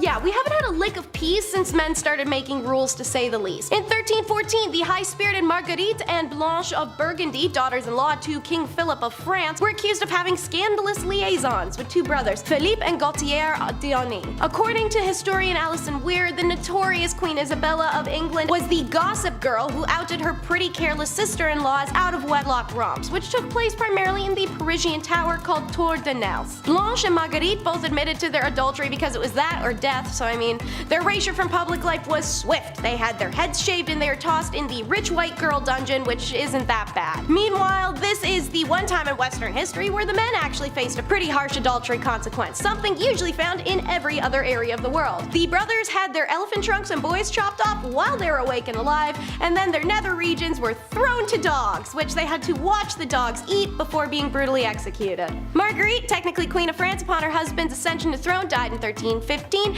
and Blanche languished in captivity, whereabouts barely known, and died in 1326. In our number 5 spot today, we have the Brutal Benders, also known as the Bloody Benders. If their name didn't hint towards it, they were a family of who operated in Labette County, Kansas in the late 19th century. The family consisted of John Bender, his wife Elvira, and their adult children Kate and John Jr. They ran a small inn and a general store that became a popular stop for travelers passing through the area. However, the family was also known to rob and or kill their guests. Just a minor inconvenience if you want to stop in at the inn. They would lure travelers into their home, act friendly, and then completely switch on them. The family's crimes were eventually discovered in 1873, but they fled the area before they could be brought to justice. Lovely. What year was this again? I don't think they're alive anymore, thank God. Well, who knows? In our number 4 spot today, we have Fred and Rose West. We've heard of Bonnie and Clyde, but what about Fred and Rose West? Ugh. The two were a married couple who committed a series of brutal killings in England during the 1970s and 80s. Their victims were usually women, and they buried their bodies in and around their home. The couple was thankfully arrested in 1994 after police discovered the remains of several victims. While awaiting trial, Fred took his own life in prison. Rose was found guilty of killing 10 people and was sentenced to life in prison without the possibility of parole. Definitely one of the worst when it comes to British criminal history. In our number 3 spot today, we have the Cray twins. twins, Ronnie and Reginald Cray. Where do I even begin here? On paper, these twins were lavish, they had very bubbly personalities, and were often associated with celebrities and politicians. Deep down, these British gangsters were much, much more. The Cray twins operated in London's East End during the 1950s and 1960s. They were involved in organized crime like protection rackets, arson, and they took a handful of lives. They were eventually arrested and sentenced to life in 1969 for killing Jack McVitie and George Cornell. The Cray's legacy has been depicted in many films, books, and documentaries, and they remain among the most notorious figures in British criminal history. In our number 2 spot today, we have King Rudolph II. We'll do a little palate cleanser before we finish off out with big bad number 1. King Rudolph II, the Holy Roman Emperor in 1552. He was known as a collector of sorts. Some royals collect stamps, others collect zoo animals.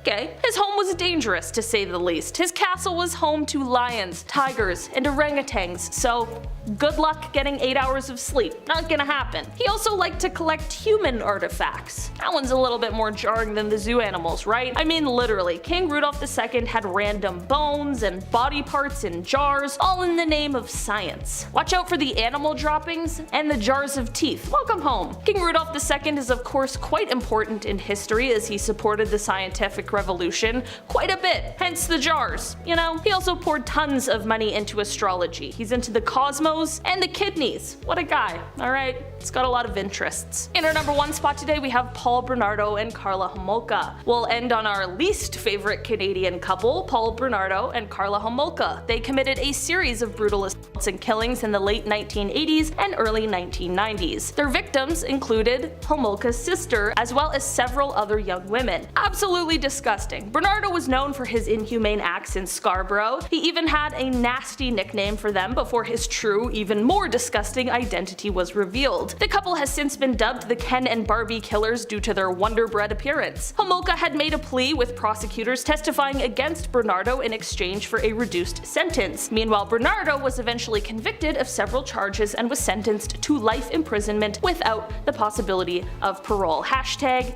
bye Ken. Number 10, the Kennedys. For the older folks at home, this is going to be no surprise, but for the younger audience such as myself, let me explain. The Kennedys were a wealthy and powerful family in the US. A lot of their scandals originating from organized crime, American politics, and some juicy rumors. The most famous Kennedy being JFK. My generation knows him from Call of Duty Black Ops 1. Remember 5? It was a good zombies map. The older generation remembers him for that one Sunday car trip in Dallas. You know what I'm talking about. He may have also been shacking up with Marilyn Monroe. His father was a bootlegger during the Prohibition era, and his family seems to have a lot of plane crashes. For some reason, I'm not sure why. The Kennedys are textbook scandalous and will be talked about for a long time to come. Number 9, the Jacksons. As much as I love fame and fortune, and baby, Chetty's all about that, I wanted to be famous ever since I was a tubby kid, and I'm slowly getting there too. Nice. I don't think I'll ever reach the same level as Michael Jackson. Seriously, I wouldn't be surprised if the first aliens that we meet know the moonwalk. Not because they're from outer space, but because the reach of Michael Jackson knows no bounds. Starting with the Jackson 5 in the 70s and rising to stardom and becoming the biggest star of the 80s and 90s. In the 2000s too. Growing up, he was pretty popular. Multiple allegations of misconduct don't look good on anyone. Even for the king of pop though, he's got a few things stacked against him. Number 8, the Trumps. The billionaire extraordinaire turned POTUS is not shy from scandal. And I'm not talking about during his presidency either. I ain't gonna touch that. Some younger folks may not remember Donald Trump from the 80s and 90s, where he was arguably more famous. After getting a small loan of $1 million, built his real estate empire and perhaps broke a few laws and or using legal loopholes to get what he wanted. I mean, could you really trust the guy that slaps his name on everything? Trump Hotel, Trump Airlines, Trump Board Game. And that's just him, I guess. Number 7, the Rockefeller. Donald Trump might have been a billionaire or the most famous billionaire, but I still think J.D. Rockefeller takes the cake. And his family, actually. A little history lesson here. Rockefeller, in a nutshell, was the first modern billionaire. Bruce Wayne, Tony Stark levels of wealth. Seriously, he was pretty rich. When oil and gas became big business in the late 1880s because Industrial Revolution, cars, we need oil, his company, Standard Oil, slowly rose up until they literally had a monopoly on the oil industry. By cutting out middlemen and cornering the market, he amassed billions. Today, adjusted for inflation, his pockets were lined with a very healthy $23 billion. Say it again, $23 billion. That was all the way back then. Way before Elon Musk, Bill Gates, and Buffett did it. I wouldn't mind $23 billion myself. Sounds good, right? Oh, all the McDonald's I could have. Oh yeah. Number 6, the Coppolas. Imagine being a not so well known director, then Marlon Brando walks in the room and goes, "Let's make a movie." The Godfather, great movie, right? Well, it seems that filmmaking runs in the family. Awesome. A whole family of people involved in film. You gotta love that. I love film, that's awesome. However, for those fans of The Godfather, which if you haven't seen it, please do. It's a masterpiece, go see it. What's not a masterpiece, however, is The Godfather 3. You can skip that one. I can just imagine the look on people's faces when they thought they were going to see a trilogy completed masterfully. It's a real stinker, folks, for many reasons, but a big one is Sofia Coppola, who plays Michael Corleone's daughter in the movie, which in real life is Francis Ford Coppola's daughter, the director of the movie. Imagine taking one of the best movie licenses of all time and almost single-handedly ruining that. Sorry, Dad. In our number 5 spot today, we have Marie Antoinette. In 1783, an artist painted a portrait of Marie Antoinette. This would go on to become one of the most scandalous royal portraits of all time because of the dress that she was wearing. The dress, a gaulle, wasn't the regular, restrictive court dress, and instead was something that the queen would normally wear as she strolled around the grounds of Versailles privately. This comfortable dress, however, was a little bit too scandalous for the public at the time because it resembles a form of undergarment worn to protect expensive clothing. Basically, to the public, it looked like the queen had just been painted in her underwear. Not only were people upset that she didn't upkeep this sort of mystique of luxury and royalty, but the fabric the gown was made from was also quite controversial. The cotton dress was heavily associated with the slave trade and was looked on as a British fabric, which was horrible for a French queen to be wearing. The painting was quickly taken down, but the damage was already done. Within the next decade, the queen would meet her demise at the hands of the guillotine. In our number 4 spot today, we have Atahualpa and Huascar. These two were the two sons of the Inca king, but when he passed away in 1527, the kingdom was left to the sons, but their joint rule did not turn out so well. By 1529, war had broken out and things were going downhill. What would later become known as the War of the Two Brothers saw many horrors, and apparently one brother at one point made a drinking cup out of the skull of one of the other brother's generals. The civil war that the two started would definitely speed up the downfall of the civilization, but things met an even crazier end. Just as Atahualpa seemed close to declaring his victory in 1532, Francisco Pizarro's Spanish conquistadors showed up and captured him to hold him for ransom. During this time, he was still able to get out a message to execute his brother. In the end, while he outlived his brother,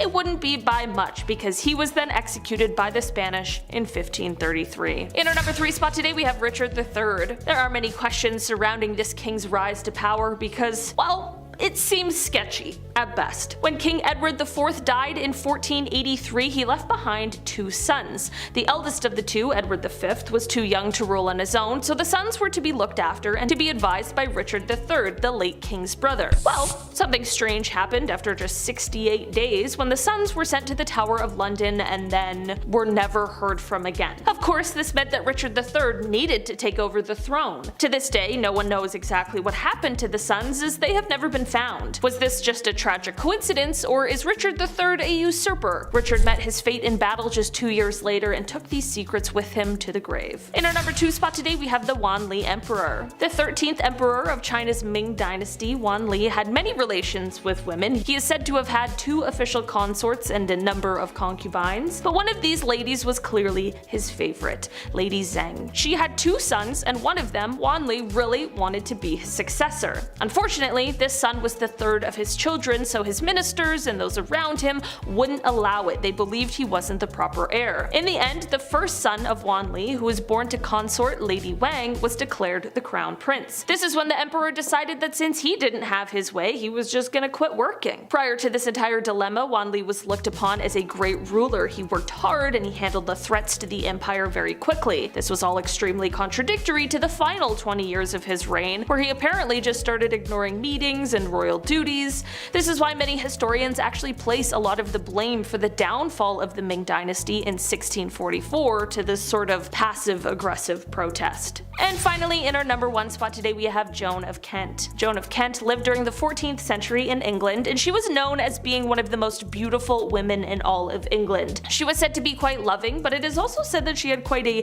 whirlwind and controversial love life. So basically, Joan was only 12 when she had her first marriage. I know it's horrifying now, but this was the practice at the time. And she married a knight named Tom Holland. But when Tom went off to war, Joan was approached by another man, the son of the Earl of Salisbury, who asked for her hand in marriage. Despite the whole Tom situation, she said yes, because at the time there was no way for anyone to know who would be coming back from battle, and she just assumed that Tom had died. It was of course quite the shock to everyone when Tom ended up returning, very much alive, to find out about all of this. A legal battle followed which Tom ended up winning, and him and Joan went on to raise 4 children. After his passing, however, Joan would go on to marry again, to the dismay of many people, but this time she married the son of King Edward III, and she went on to become the first Princess of Wales. For example, Tennessee Williams, who became famous for airing his family's dirty laundry on Broadway, being derided by critics and blacklisted by the Roman Catholic cardinals, who condemned his scripts as revolting, deplorable, morally repellent, and offensive to Christian standards of decency.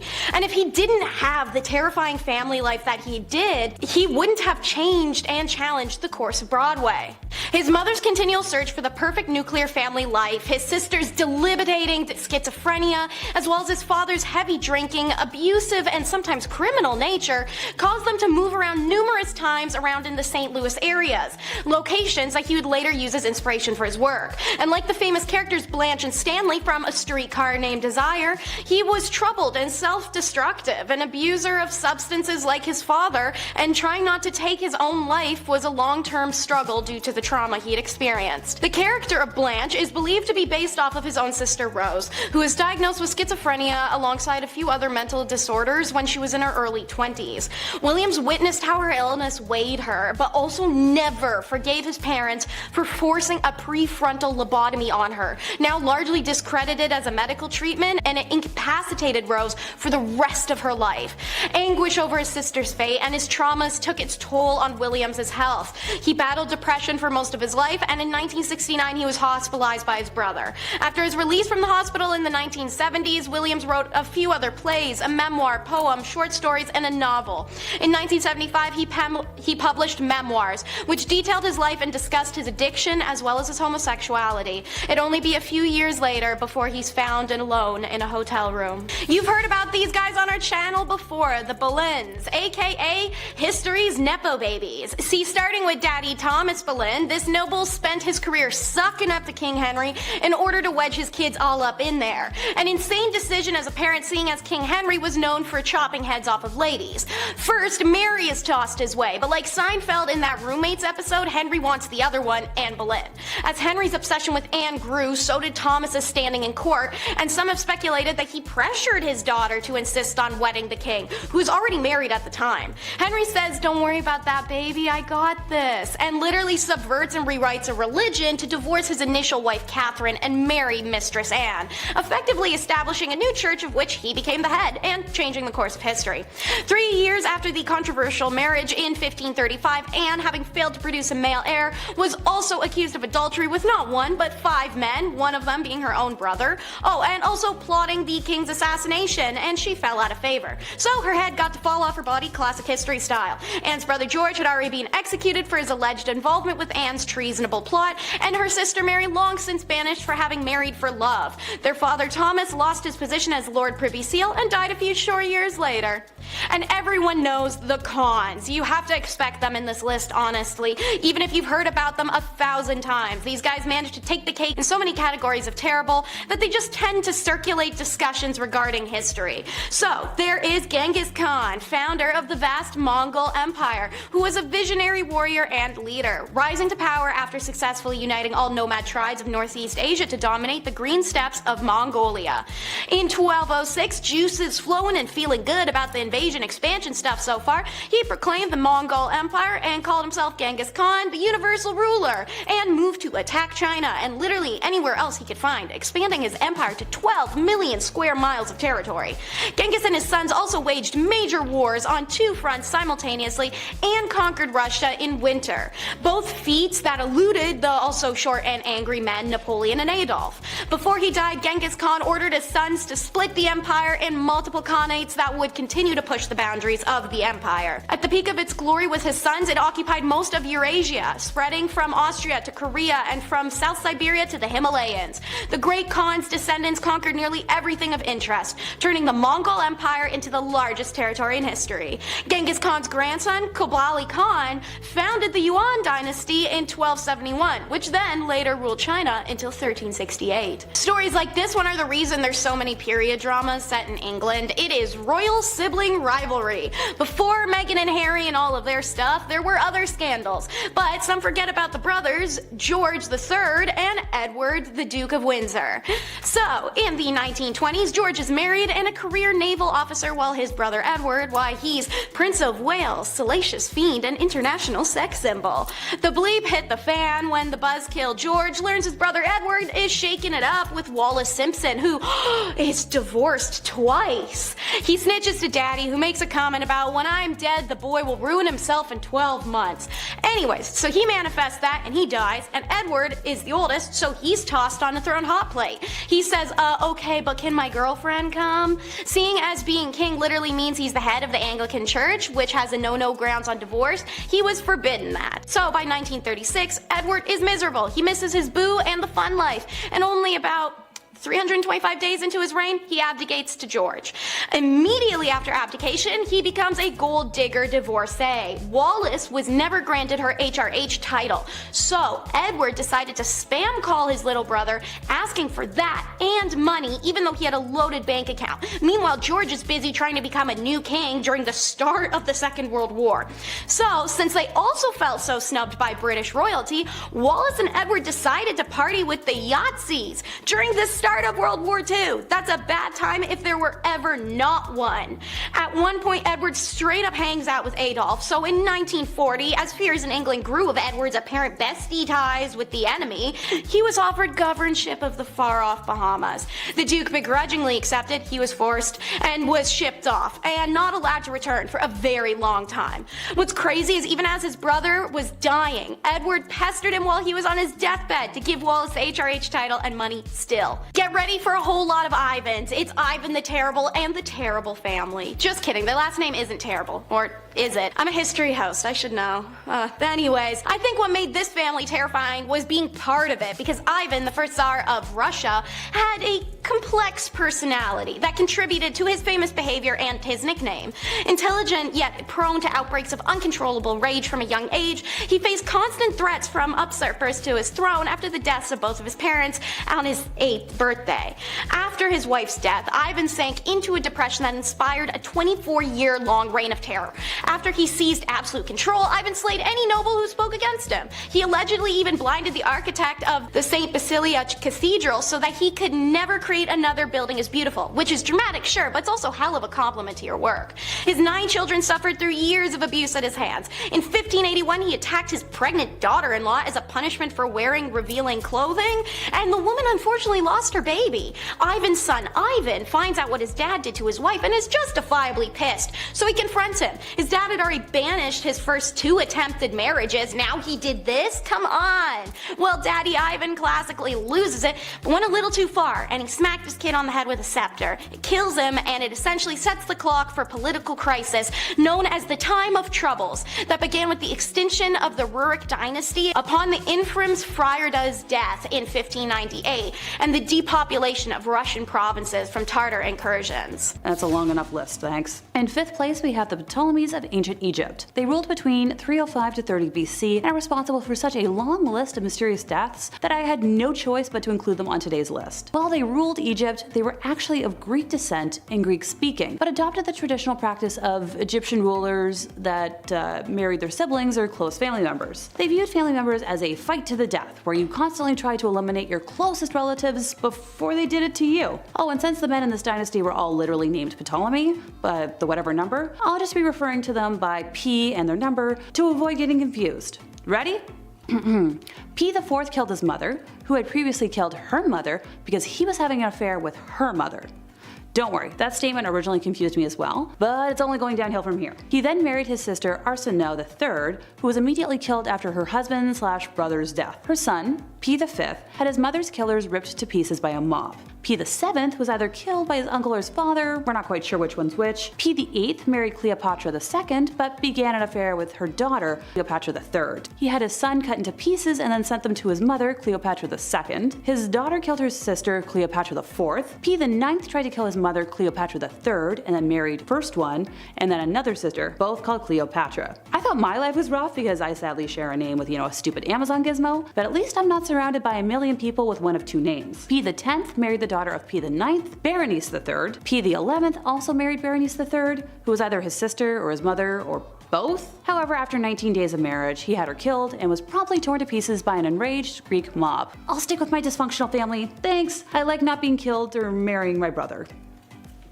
In fourth place, we have the Gonzalez sisters. Now, the four Gonzalez sisters ran a successful brothel business from 1945 until the police closed it down in 1964. The woman who worked for the sisters often did not do so voluntarily. The Gonzalez family had kidnapped some, while others had answered advertisements for housemaids. When the woman arrived at the brothel, the sisters would often force heroin on those who were reluctant to provide the services that the sisters demanded. Sadly, when the girls became unable or reluctant to work and satisfy their clients, the sisters killed them. If the client turned up with a lot of money, he too might end up dead with his cash stolen. When the police raided the property, they found the bodies of 80 women and 11 men. Now, there were probably many more victims that they just couldn't find.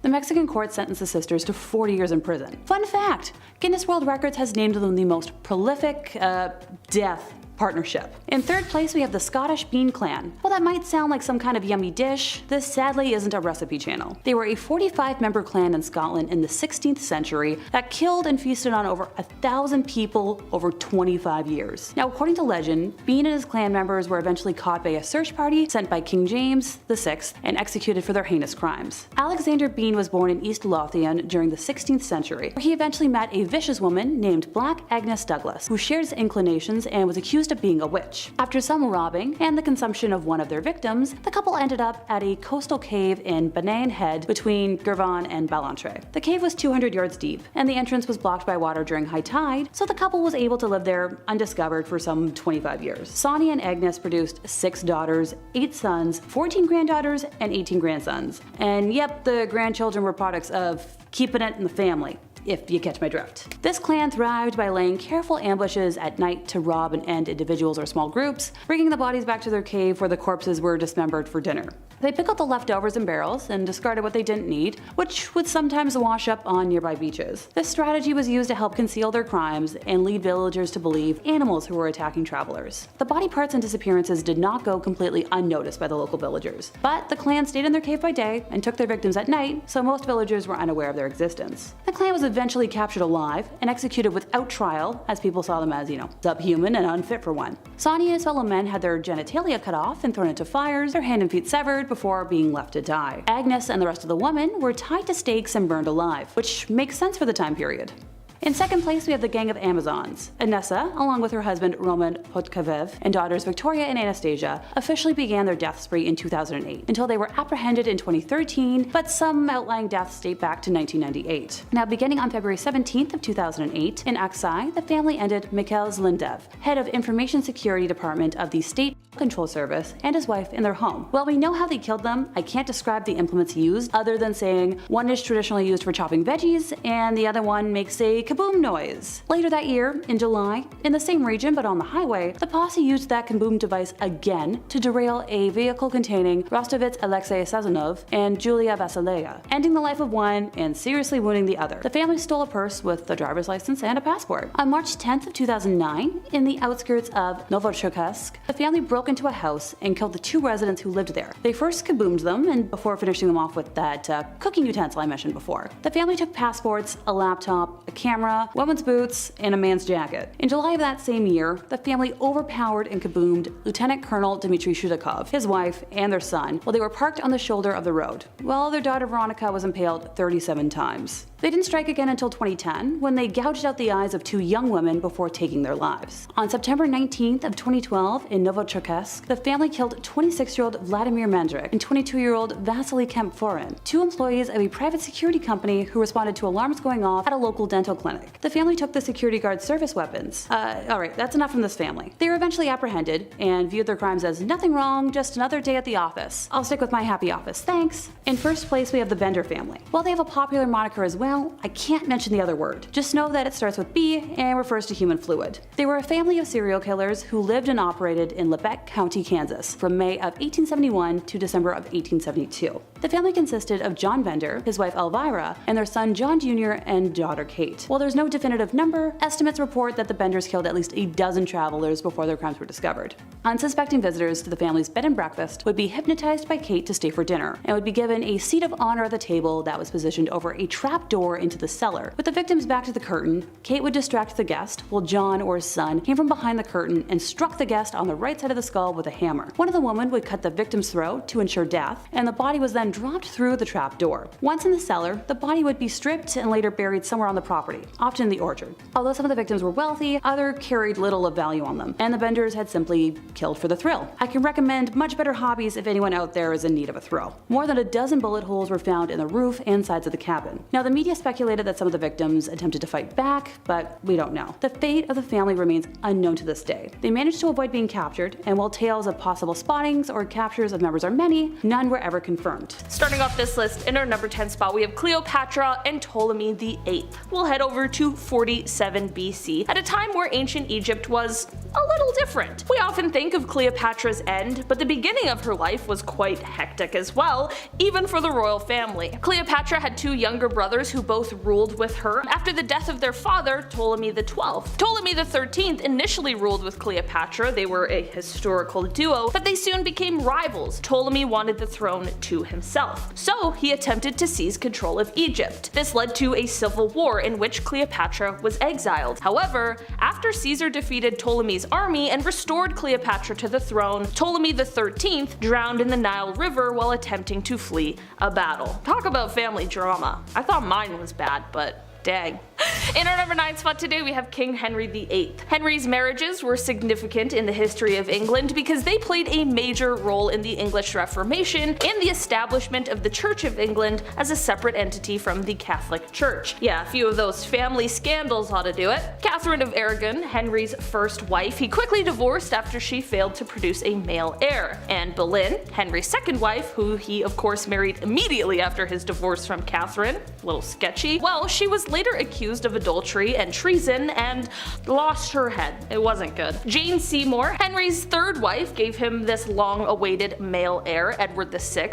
Sadly, she died soon after giving birth. Next was Anne, Henry's fourth wife, whom he married for political reasons but found unattractive and divorced shortly after. He saw a painting of her before and she didn't match the image. Swear to God that's what happened. Like, what in the Tinder? This guy is absolutely insane. Next was Catherine Howard, Henry's fifth wife, who was only 17 at the time. She was accused of adultery and also lost her life. Catherine Parr, Henry's sixth and final wife, survived him for a change and went on to marry again after his death. Divorced, beheaded, died. Divorced, beheaded, survived. Alright? Study that for your history test. In our number 8 spot today we have Julia the Elder. Julia Caesaris was the only biological child of Roman Emperor Augustus. She was born in 39 BC and was married to Marcus Claudius Marcellus, but later got caught up in a series of scandals that brought shame to her family. So much so that her father actually exiled her to a small island off of the coast of Italy in 2 BC. She remained in exile for several years and her marriage to Marcellus was annulled. In 2 AD, Augustus allowed her to return back to the mainland, but she was still considered an outcast and was forced to live in seclusion for the rest of her life. This was less than 10 years after her mother had suffered the same fate. What an absolute nightmare. In our number 7 spot today we have King James I.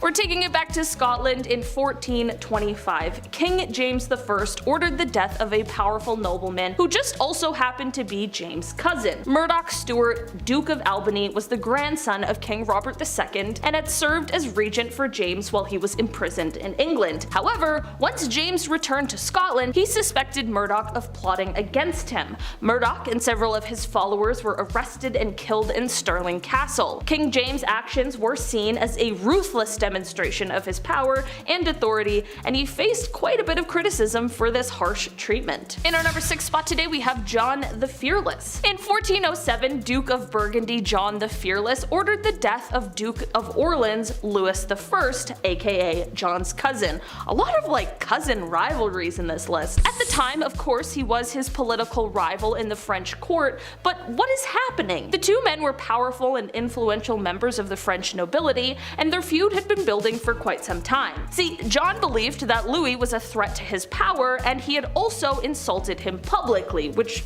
for sure doesn't help the case. Louis was ambushed and killed by a group of armed men in the streets of Paris. John was heavily criticized for his actions, and the incident even went as far as to spark a civil war in France. The conflict lasted for several years and resulted in political instability and, sadly, lots of lives lost in France. In our number 6 spot today, we have the Rockefeller family. The Rockefeller family is a very prominent American family that has played a very significant role in business, politics, philanthropy, and society for over a century. The family's wealth really started out with John D. Rockefeller, who founded the Standard Oil Company in the late 19th century and became one of the richest men in history. John actually had a major impact on the American economy, transforming the oil industry and creating a very vast empire that completely dominated the market. His business practices, including aggressive competition and horizontal integration, drew both admiration as well as criticism. The Rockefellers also had a hand in helping the construction of the United Nations, and they also founded Bilderberg, which is where the most powerful people in the world meet up. Other notable members of the Rockefeller family include Nelson Rockefeller, who served as governor of New York and vice president of the United States, and David Rockefeller, who was a very prominent banker and philanthropist. The family continues to be involved in various industries and philanthropic activities,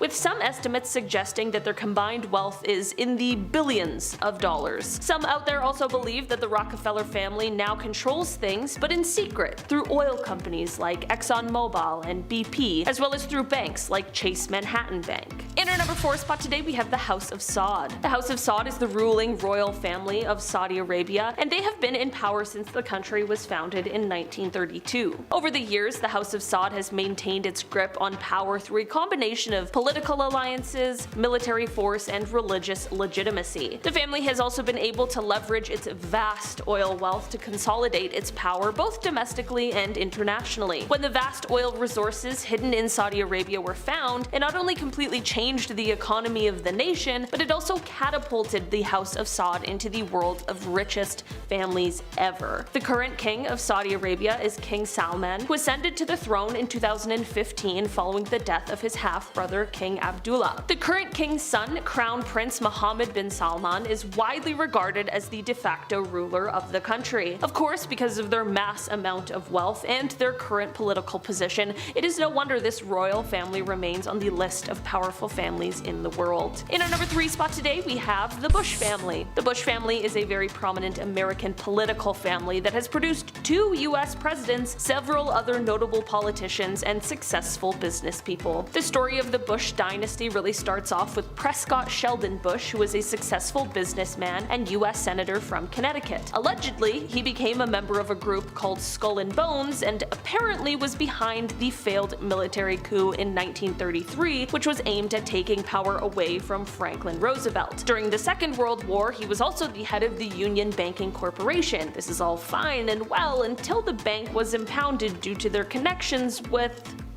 well, you know who, the evil head of the Second World War. The Bush legacy continued on with his son, George H.W. Bush, who served as vice president under Ronald Reagan and was later elected president in 1988. George H.W. Bush's son, George W. Bush, served as governor of Texas and was also elected president, serving from 2001 to 2009. For people around my age, this is probably the most well-known member of the Bush family, and that is due to the multiple scandals surrounding his presidency Dynasty, which would include the Iraq War as well as the response to Hurricane Katrina. Other notable members of the Bush family include Jeb Bush, another son of George H.W., who served as governor of Florida and ran unsuccessfully for president in 2016, as well as Neil Bush, who is also a businessman. Overall, the Bush family has had a significant impact on American politics and public life, and their legacy continues to be felt today. In our number 2 spot today, we have the Cook family. The legacy of the Cook family dynasty really all starts back with the founding of the Cook Company. The company was founded by Fred C. Cook in 1940 and was later taken over by his sons Charles and David, who transformed it into a major conglomerate. Today, Cook Industries generates billions of dollars in revenue and employs tens of thousands of people around the world. The Cook brothers were also known for their significant involvement in conservative politics and advocacy. They were major donors to a variety of causes and organizations that promoted limited government, free markets, and individual liberty. The brothers also founded and supported a number of think tanks and political organizations, including the Cato Institute, Americans for Prosperity, and the Charles Cook Foundation, of course. David Cook did pass away a few years ago in 2019, but Charles is still involved,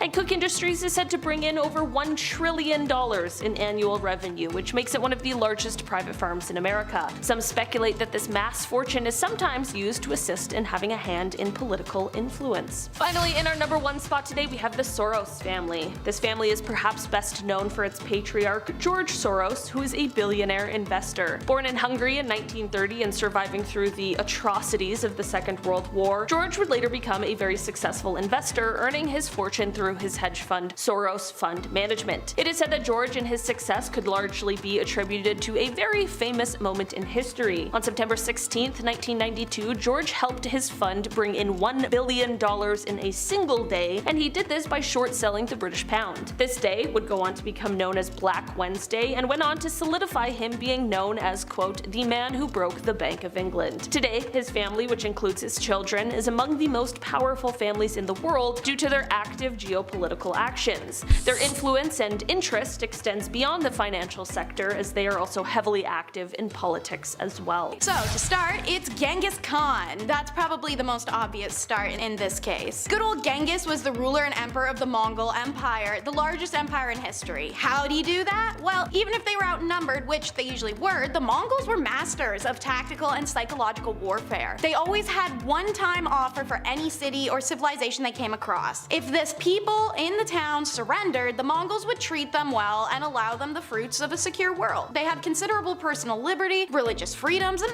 overall more rights. Once the Mongols were empowered, their land was safe and well controlled. If, however, the people resisted the Mongol advance, they and their cities would feel the full fury of the enraged invaders. The Mongols were violent, decapitating a path from the west shores of the Black Sea to the Pacific. Some experts calculate that fully 11% of the world's population died because of the Mongol expansion. He died in 1227 himself after defeating the Tanguts, and he left his successor and sons to handle everything.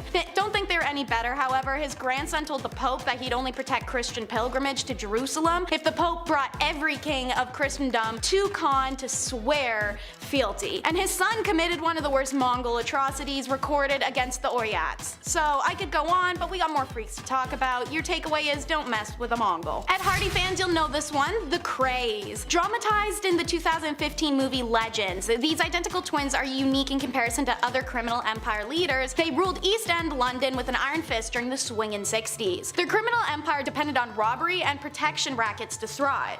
The Krays and their associates would ensure compliance by readily resorting to arson, assault, and killings. The fear they inspired stopped even the most cowardly of snitches from saying a peep. They operated out of a nightclub and they were familiar figures on the street. But the streets are different during the day, and surprising to many, ordinary people who were untouched by the Krays' business interests actually revered them. They acted as a sort of local authority, helping people with their problems, debts, hurtful spouses, or failing homes. They guaranteed safety on the street and delivered it. It wasn't even just the ordinary people that admired the Kray brothers, but celebrities and politicians too. The police arrested them in 1968 after Ronnie's mental decline, caused by his refusal to take medication, led to the operation to make some sloppy mistakes. AKA, he literally killed 2 people at separate public events. 2 occasions, guys. Ronnie was sent to a high-security psychiatric facility due to his instability, but also his homosexuality. Unfortunately, that's how the times were. He died in 1995 while his brother died in 2000, 5 weeks after authorities released him from prison on a a compassion ground for his terminal cancer. This Spanish family has lurid tales, but are they fact or are they fiction? The Borgias. Originally from Spain, the family became important in 15th century political and religious world. Caesar, the Borgias patriarch's father, was elected pope in 1492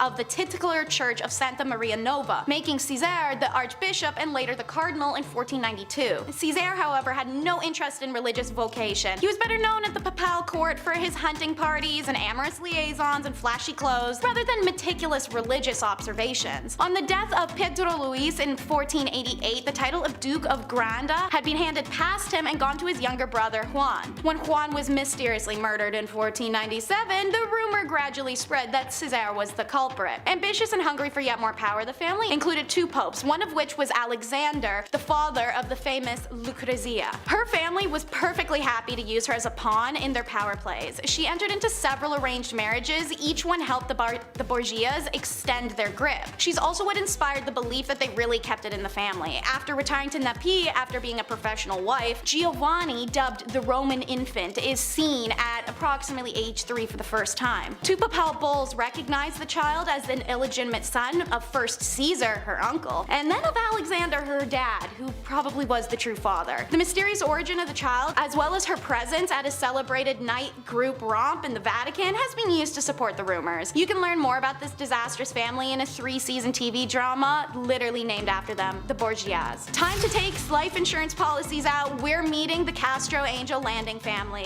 Cult. You know there had to be at least one coming up. They love to call themselves families after all. Angel's Landing is the name of a 20-acre compound outside of Wichita, Kansas, where Lou Castro and a small group of people lived an inexplicably extravagant life in the early 2000s. His followers were convinced he was an angel seer who saw the future and knew how people were gonna die. Turns out the reason he knew was because he was gonna be the one making it happen. Patricia Hughes showed up dead in 2003 and police turned their attention to the secluded luxury compound. There were high-end vehicles and appliances, well-kept lavish homes, pools, and just a lot of wealth that wasn't accounted for or could be explained. Then Patricia's husband dies in 2006 on compound once again by a freak accident, and Ron Goodwin dived into every bit of personal and financial information he could find on the people living at Angel's Landing. Turns out our buddy Castro took out expensive life insurance policies on certain cult members and had them cashed in by other members when someone in the makeshift family accidentally died. This pattern occurred around every 2 years and for about a decade, unnoticed. Turns out his name wasn't even Lou Castro, but Daniel Perez, a man from Texas with many police reports. Perez was charged with 28 felonies, and in February 2015 he was convicted on all counts and sentenced to 80 years in prison. The cult was later profiled on an episode of Oxygen's Deadly Cults. Next up is Lucky Luciano. We love a fun and flirty nickname, one he earned for success at evading arrest and winning craps games. Lucky was the most powerful chief of American organized crime in the early 1930s and a major influence even from prison and after deportation to Italy. At 10 he was already involved in muggings, shoplifting, extortion. After a 6-month jail sentence when he was a teen, Lucky teamed up with Frank Costello and Mayor Lansky and other young gangs, and later New York's rising crime boss Joe Masseria, who he becomes second-hand man to. In October of 1929, he becomes the rare survivor of a one-way ride when he's abducted by 4 men in a car, beaten, stabbed, had his throat slit from ear to ear, and was left for dead. But he survived and never named his abductors. Metal. Lucky had carefully nurtured his contacts with the young powers and had become the boss of all bosses without ever accepting or claiming the title. By 1934, he and the leaders of other crime families had developed the National Crime Syndicate. In 1936, Lucky was indicted, tried, and convicted for his brothels and call girl empire, and was sentenced to Clinton prison for a 30 to 50-year term. From his cell, he continued to rule and issue orders, and in 1942, the luxury liner Normandy was destroyed in the New York harbor, and Navy intelligence sought Luciano's help in tightening waterfront security. Lucky gave the orders, and sabotage on the docks ended, and in 1946 his sentence was commuted and he was deported to Italy, where he settled in Rome. He then bounced from Cuba to Naples and continued his crime empire until he died of a heart attack in an airport in Naples, Florida in 1962. Number 5, the Kardashians. Everybody knows the Kardashians. Everybody and everyone knows that they've had tons of scandals. Kim Kardashian being married to Kanye West is just scandal by proxy. Come on, that guy's crazy. She also had a tape that got out. Not her best moment. Mr. Kardashian was a lawyer on the O.J. Simpson case where he may or may not have done it. And of course Kris Jenner married Bruce Jenner, and who's now the fabulous Caitlyn Jenner, and her daughter was in a weird Pepsi commercial this one time, and this whole list could be about them, honestly. Strangely enough, for people who generally don't have talent in Hollywood, they sure get a lot of press. Which at some point is annoying, I'm sure. But be nice, paparazzi, or no Christmas presents. I know Santa Claus. And I'm keeping a list. It's early, but I'm keeping a list this year. Number 4, the Queen. Being the Queen of England is hard, or so I'm told. I mean, it must be kind of nice to sit in a big palace all day, eating cucumber sandwiches, and getting lost in such a big place. I know I would. I would get lost for sure. The royal family, however, are no saints and have their fair share of scandals. Prince Andrew has gotten himself into some trouble in recent tabloids. But for some who don't know, Prince Harry was quite the wild child 20 years ago. A prince on the loose, if you will. Not to mention the whole debacle with Princess Diana. The car accident is a little sus, not gonna lie. Even way back in the day when both world wars were on, there was some minor cover-up to hide the family's German heritage. Kinda hard to fight the Germans when your queens are one of the Germans. It just doesn't make a lot of sense. As long as there's a crown, there's always gonna be scandal. Number 3, Wally World. That's what my family calls Walmart. I don't know, that's just what we call it. The Walmart family is quite wealthy, and tied to the Walmart Corporation, of course. And if you didn't know, Walmart doesn't have a squeaky clean track record. You mean a multi-billion-dollar department store, located in over 20 countries around the world, hasn't been to every rule and law applied to them? Oh, I'm shooketh. Not to diss Walmart, I love you guys. You got some good deals there, but there's no way anyone at home hasn't heard horror stories about working there. Come on, I know you're like, yeah, you're thinking about it right now, I know you are. On a more heinous note, Walmart's production methods are uncouth, as they use a version of labor I'm not allowed to say on YouTube. But in short, their clothes are cheaply made and then sold at a huge markup. But because the production was so cheap, you can walk in there and buy a shirt for $15, and you feel like you saved. You feel good. Oh, there's a McDonald's. I'm gonna go there later. Nice, it's great. I love capitalism, it's the best.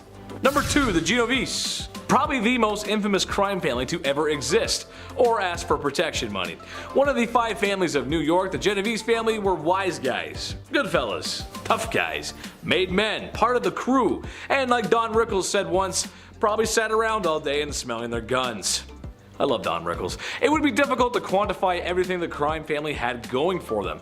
What separates the Italian mafia from everyday hoodlums is that they are organized, hence the name organized crime. Profiteering off anything they could, really. Illicit substances, rackets, scams, gambling, and connections everywhere, really.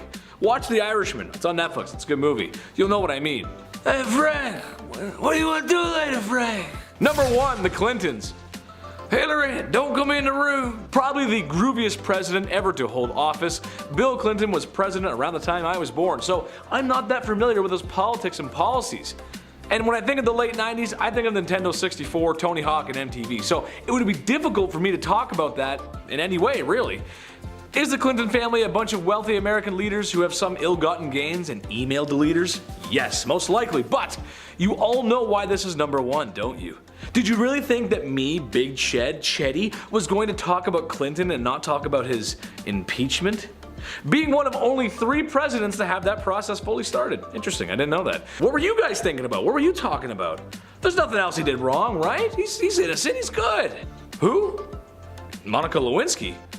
Who's that? She did what with his what? Alright, so the Cambyses are up first. Cambyses was the son of Cyrus I and the successor of his father in Anshan as the king of Agistius of Media. According to the 5th century BC Greek historian Herodotus, Cambyses married a daughter of Astidius, by whom he became the father of Cyrus II. Cambyses II, aka Cyrus II, performed the ritual duties of the Babylonian king at the important New Year festival of 538 and of 530. Before Cyrus set out on his last campaign, he was appointed the regent in Babylon. That campaign was the conquest of Egypt, planned by Cyrus, and was a major achievement of Cambyses' reign once captured. This is the lunatic who liked to torture animals for entertainment and notoriously killed the Apis bull to torment the Greeks who worshipped it. Cambyses was traveling through Syria on his way back to Persia when he first heard reports of a revolt there, and then he died mysteriously in Syria in the summer of 522, either by his own hand or as the result of an accident. This is one of the few Persian families to have held the throne, the Xerxes line. First we have the granddaddy Xerxes I,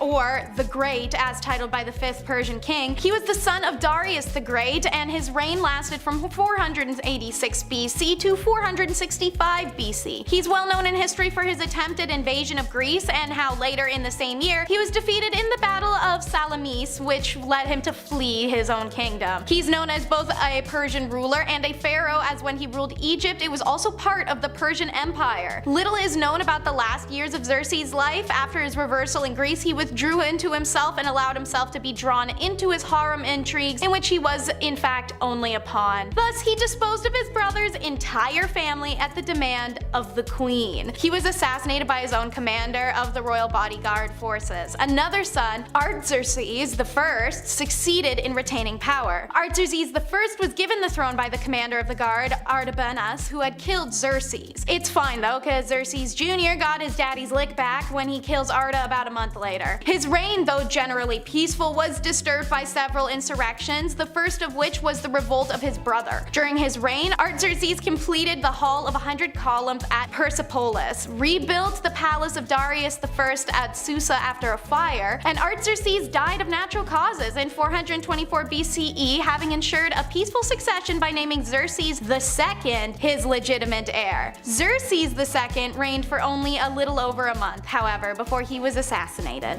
Next is the Dosier line. Starting with Dosier from the Second Kingdom, Egypt's 3rd dynasty. He undertook the construction of the earliest important stone buildings in Egypt. His reign, which probably lasted 19 years, was marked by great technological innovation in the use of stone architecture. The innovative structure was a departure from the traditional use of mud bricks alongside stone. The greatest advance, however, was the completion of alteration of the shape of a monument from a flat-topped rectangular structure known as a mastaba to a 6-stepped pyramid. This great character built the famous pyramid and set up the construction mechanisms of large buildings, paving the way for successors of their kingdom for even more daring constructions. The Pyramid of Dosier is the first pyramid in history of ancient Egypt and therefore potentially all of humanity. It is a degree pyramid that is at the center of a funerary complex of great importance. It's located in the necropolis of Saqqara. Sekhmet is probably the brother or eldest son of King Dosier. Little is known about this king since he ruled for only a few years. However, he erected a step pyramid at Saqqara and left behind a well-known rock inscription at the Wadi Makhara.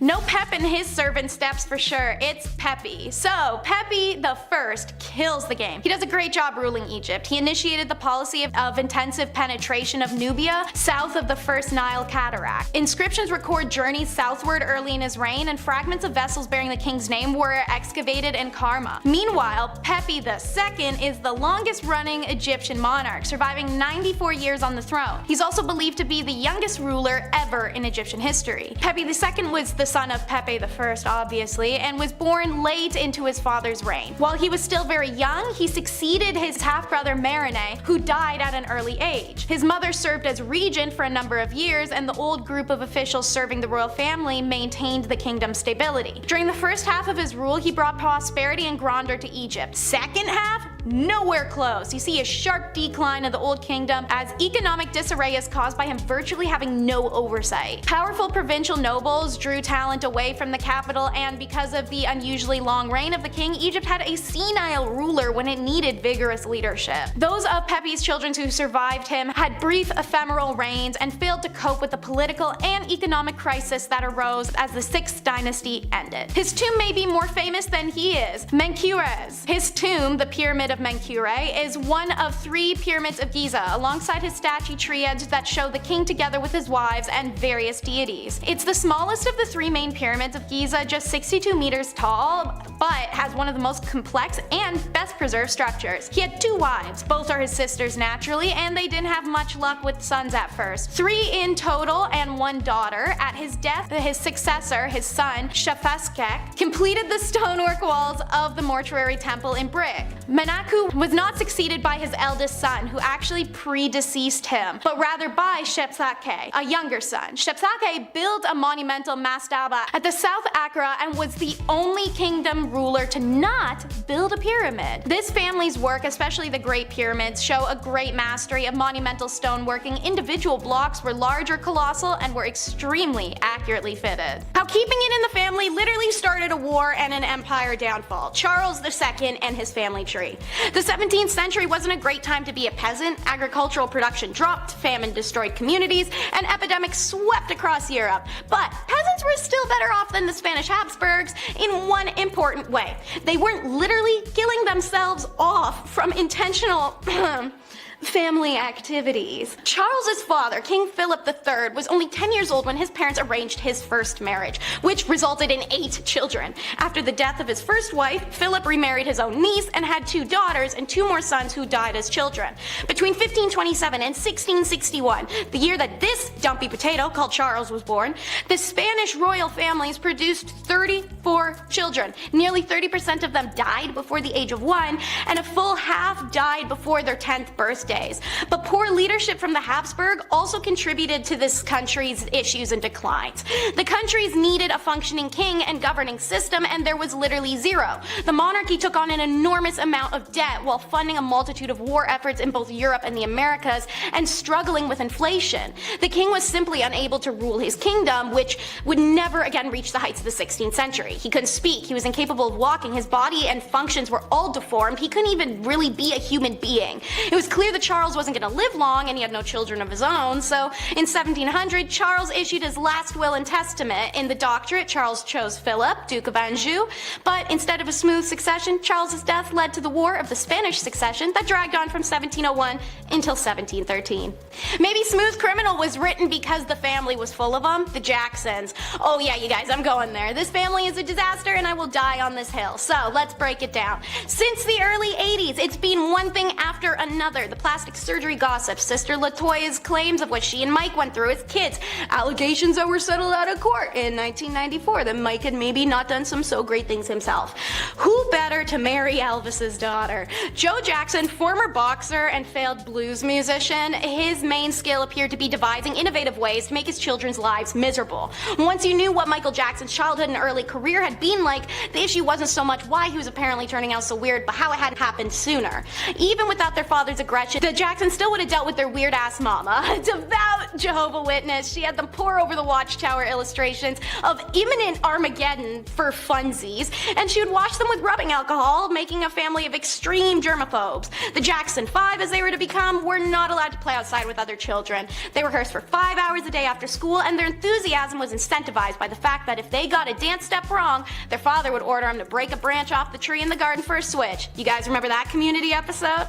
In his 40s, Michael was still telling reporters that the thought of his father made him nauseous. So dramatic it needs its own movie, and it actually has some. K-drama worthy King Sukjong. This Korean lineage is captured in movies The Fatal Encounter and The Eternal Empire, so if any K-drama fans are watching, maybe jump on those.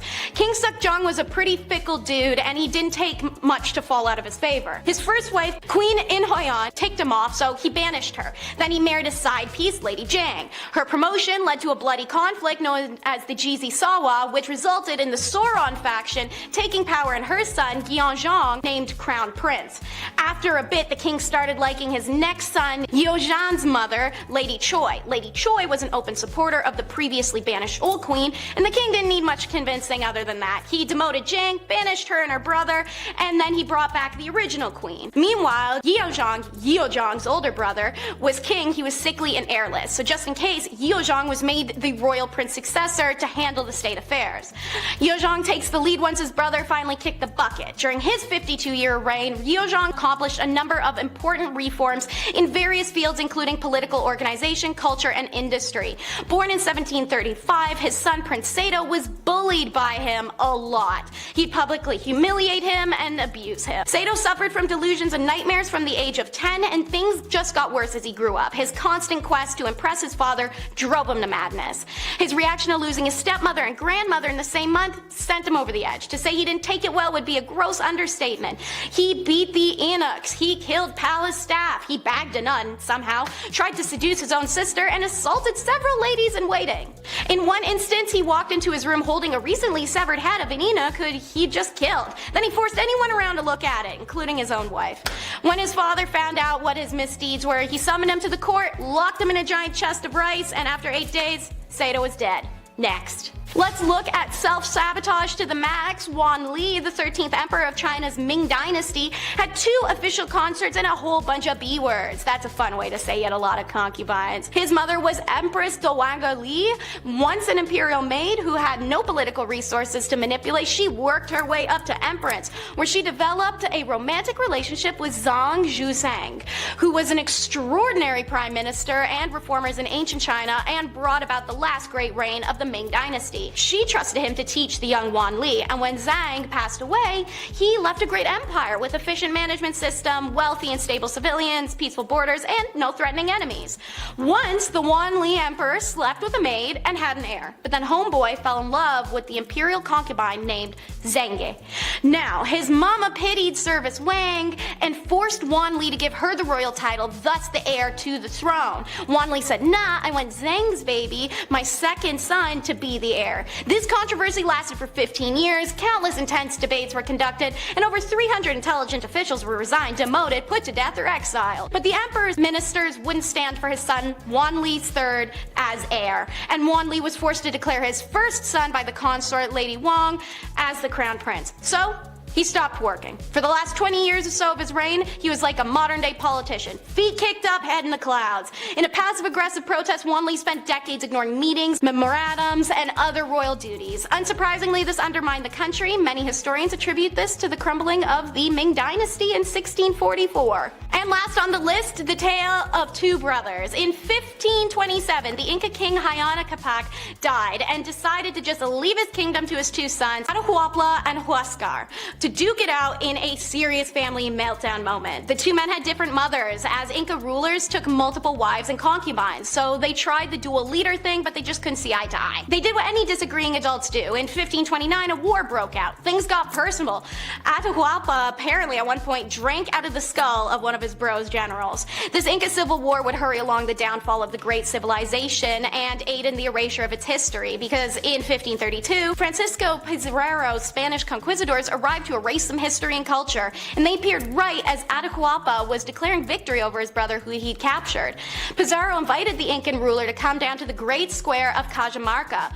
Because he didn't know how the whole colonizer thing went down, Atahualpa agreed and brought 80,000 people with an unarmed inner retinue to show goodwill. Meanwhile, the Spanish had armed men hidden everywhere, and a friar from the Spanish side offered the leader a Bible, which he didn't even know how to open or read. When asked to accept Christianity, he didn't, because a stranger was offering him something he couldn't understand.